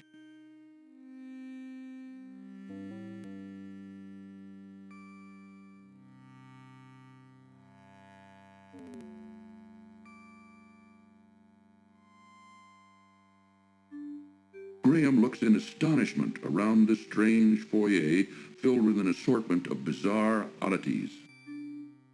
Graham gapes at an odd figure of a bird-like, yet reptilian-like woman. Graham looks in astonishment around the strange foyer filled with an assortment of bizarre oddities. Beyond an open doorway, a set of stone steps lead upward.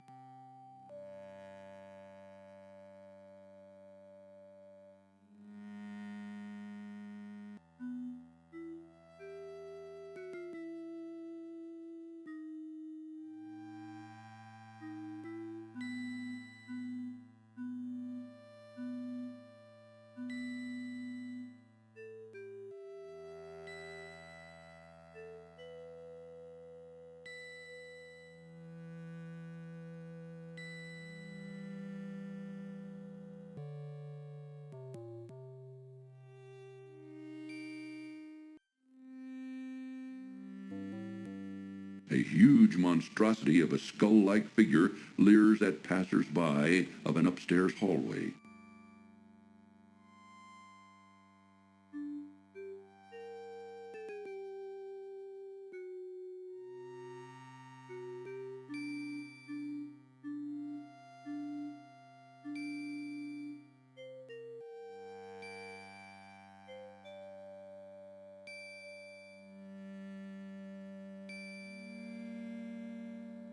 A large, grotesque bed occupies one corner of Mordack's bedroom. A strange statue of a winged woman stands close to Mordack's bed. The black cat eyes Graham suspiciously.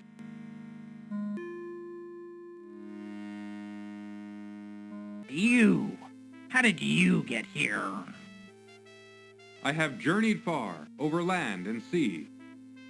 Never mind. Your journey is now over.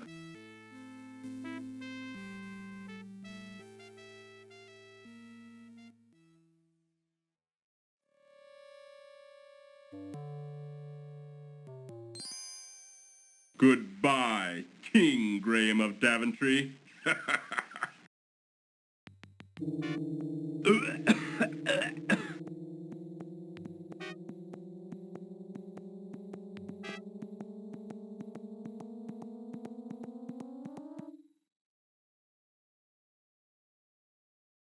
Poor Graham. Mordack shows no mercy.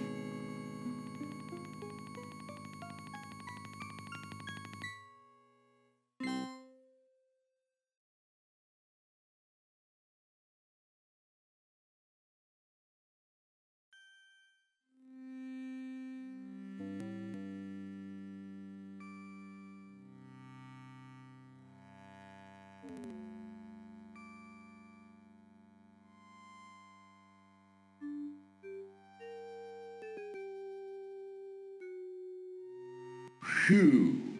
This smelly old fish is disgusting.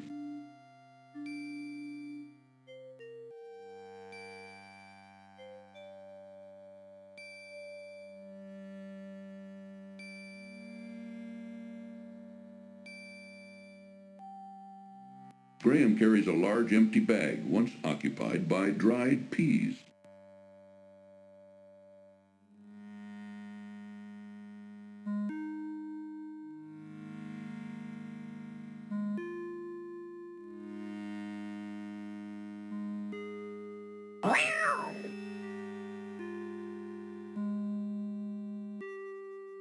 The cat struggles in vain inside the bag.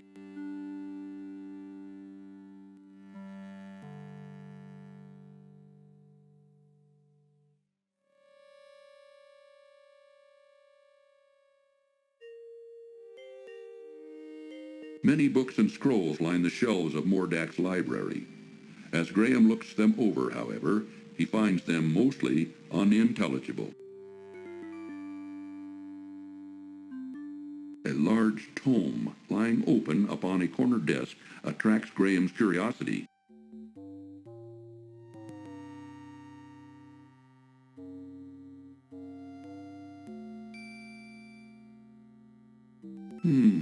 This looks interesting. Graham wonders what the symbols mean.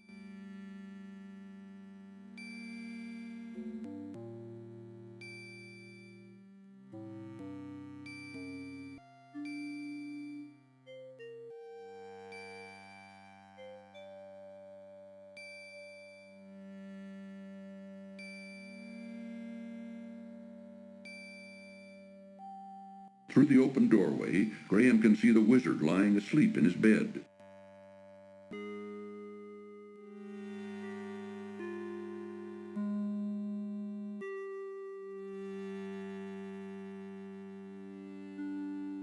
Mordack lies asleep on his huge, horrendous bed.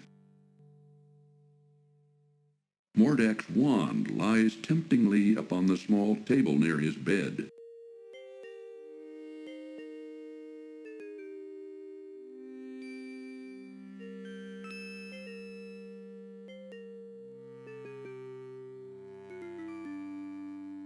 Mordack's wand glows brightly with restrained power.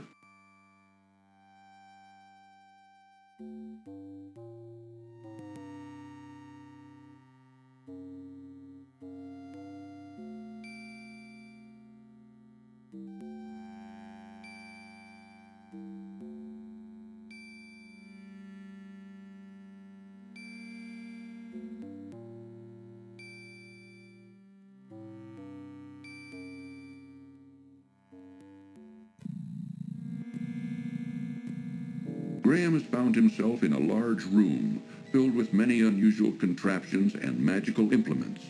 His heart feels like bursting when he notices his beloved family imprisoned within a large glass bottle sitting upon a corner table. Hot coals burn in an open pit fireplace built at one end of the laboratory. Tears come to Graham's eyes as he sees his beloved family and castle held captive inside a large glass bottle.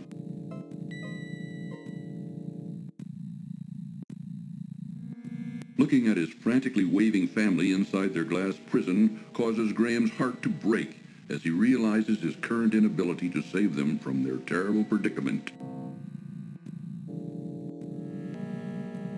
An odd machine of tubes, gears, weights, and tiny figures surrounding an unusual sphere-like object attracts Graham's curiosity.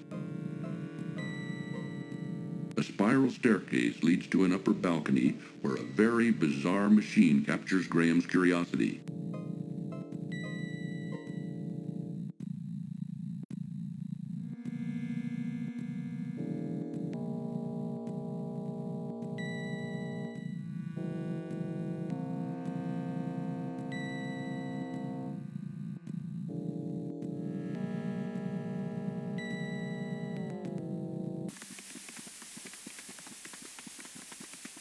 Graham has no idea what Mordack does with this strange contraption, but it couldn't be good. Inside the lower portion, a foul-smelling liquid bubbles, while two dangling spiked gizmos hang on a massive yoke above a couple of flat iron platters.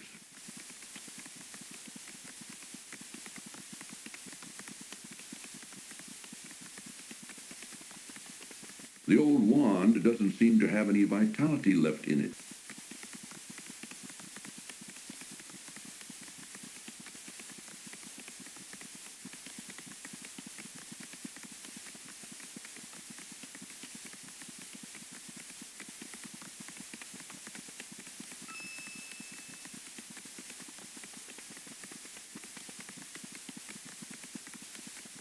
Mordack's wand glows brightly with restrained power.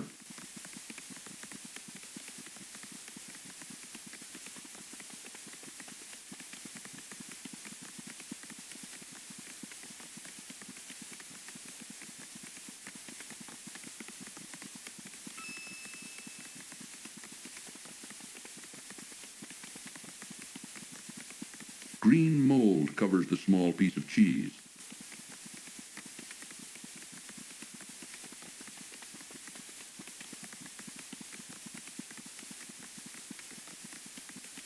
Graham tosses the moldy cheese into the machine's bubbling liquid.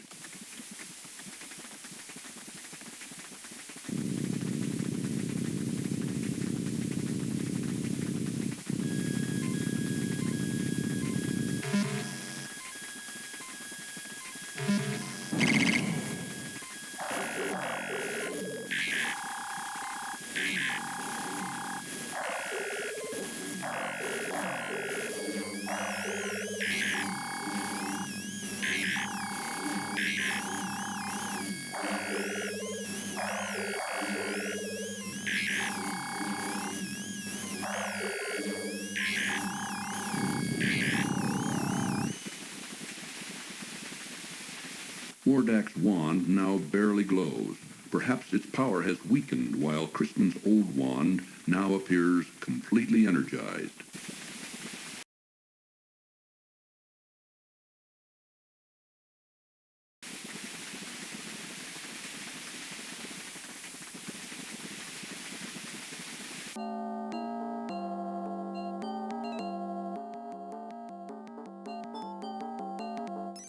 What's going on here? I'll take care of you, you swine.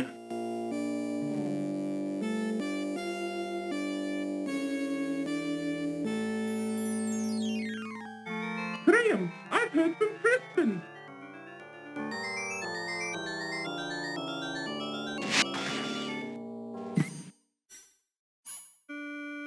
What the?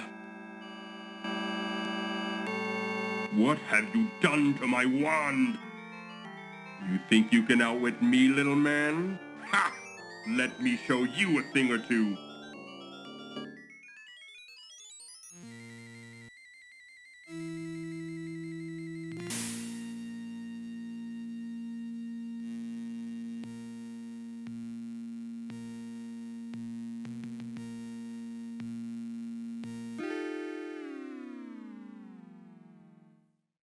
That wasn't a very smart move, Graham.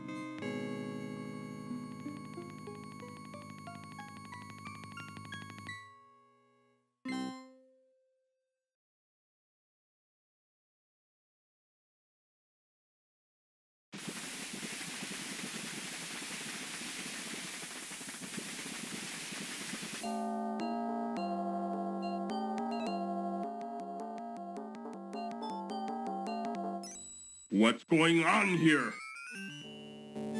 I'll take care of you, you swine.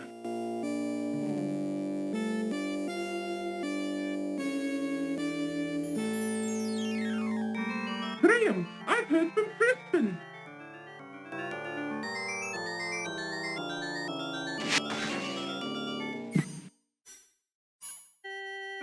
What the?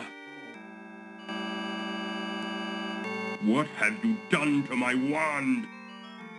You think you can outwit me, little man? Ha!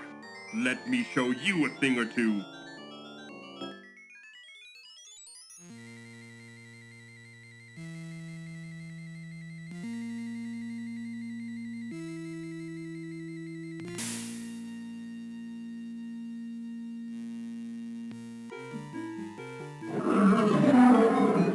Why, you little...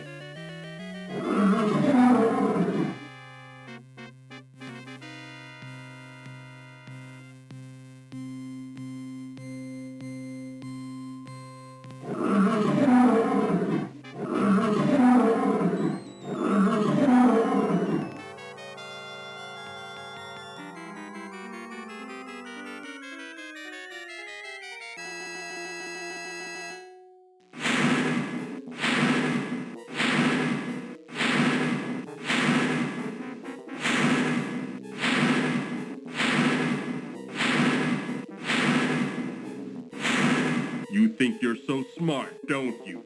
Well, I've got you now.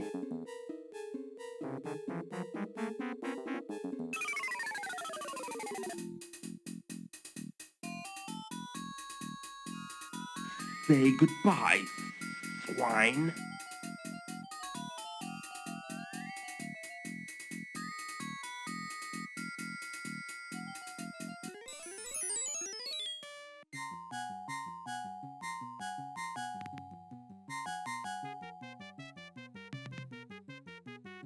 So, if this is the way you want to play.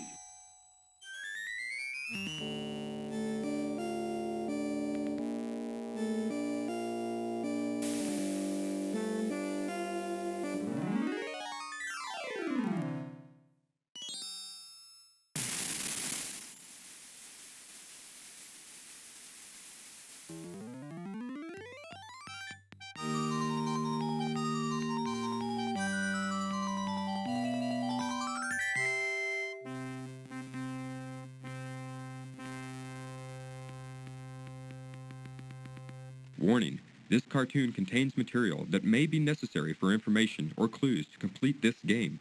Please be sure to check your inventory if you decide to skip.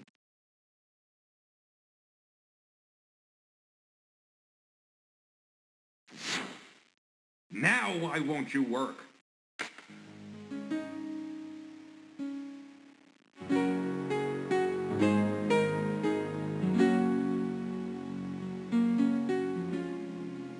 Oh, Princess Cosima. Well, I did it. Mordack is dead. Dead? Are you sure? Maybe he's only trying to trick you. He's dead, all right. He turned himself into a fire, and I put him out with rainwater. He'll never bother anyone else ever again. But now I have a bigger problem. I don't know what to do about my family or my castle. I don't know how to turn them back to normal. After all you've been through, there must be a way. Crispin! I have the solution to all your problems, Graham.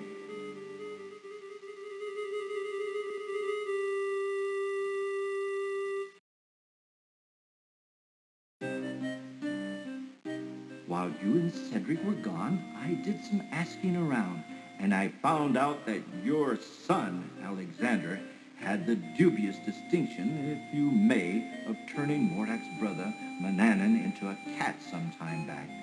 Obviously, this deed angered Mordack, who could do nothing about it, since this particular spell could only be undone by the actual perpetrator, your son. It doesn't take a great genius to figure out that Mordack took your family and castle in revenge to try to persuade Alexander to restore Manannan back to his old self. I did discover, as now I see, that your castle and family were miniaturized and imprisoned inside a glass bottle. I did some research and found the spell for turning everything back to normal. Now watch.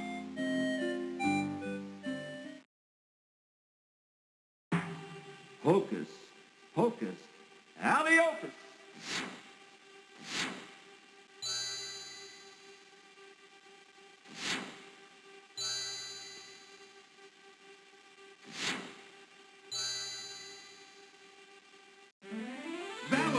My children! My joy knows no limits!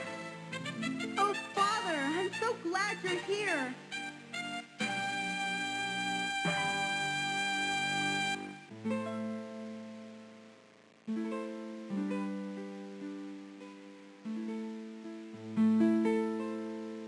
Oh, Princess Cosima, how could I forget you? Come over here.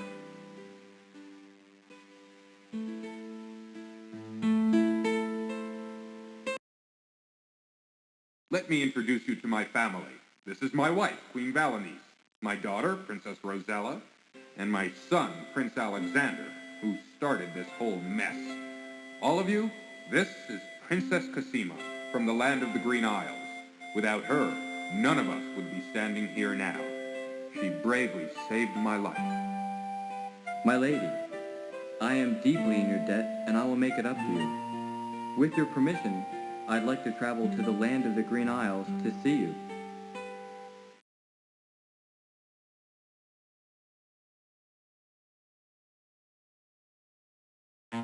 All right, now that we've done with all the formalities, let's get on with business, shall we?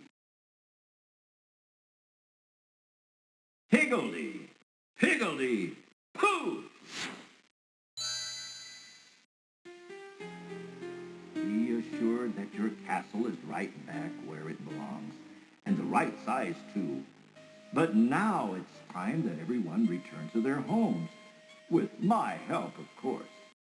Alakazam, Alakazoo, Alakaz... Wait! What about Cedric? Where is Cedric? Over there. Mordack may have killed him. Is there anything you can do about it? Let me think. Ah, yes. I think I know.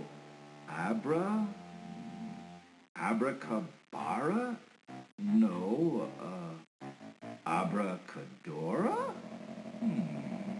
Now what is that confounded word? Oh, yes! Abracadabra!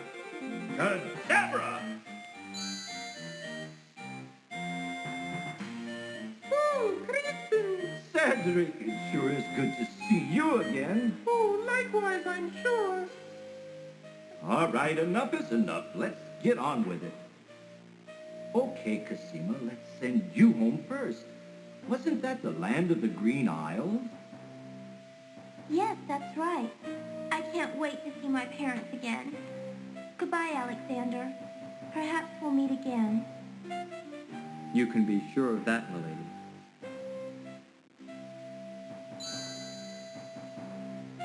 Before you send us all home, Crispin, I just want to thank you for all your help. And you too, Cedric.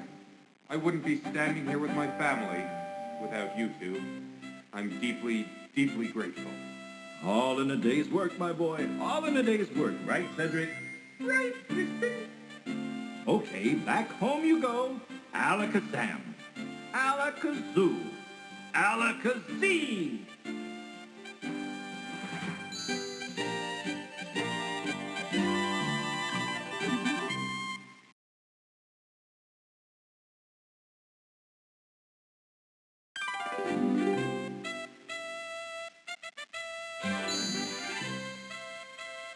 Well, there she is, our happy home, and we're all safe and sound once more. Let's go home, shall we? Yes, let's.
you.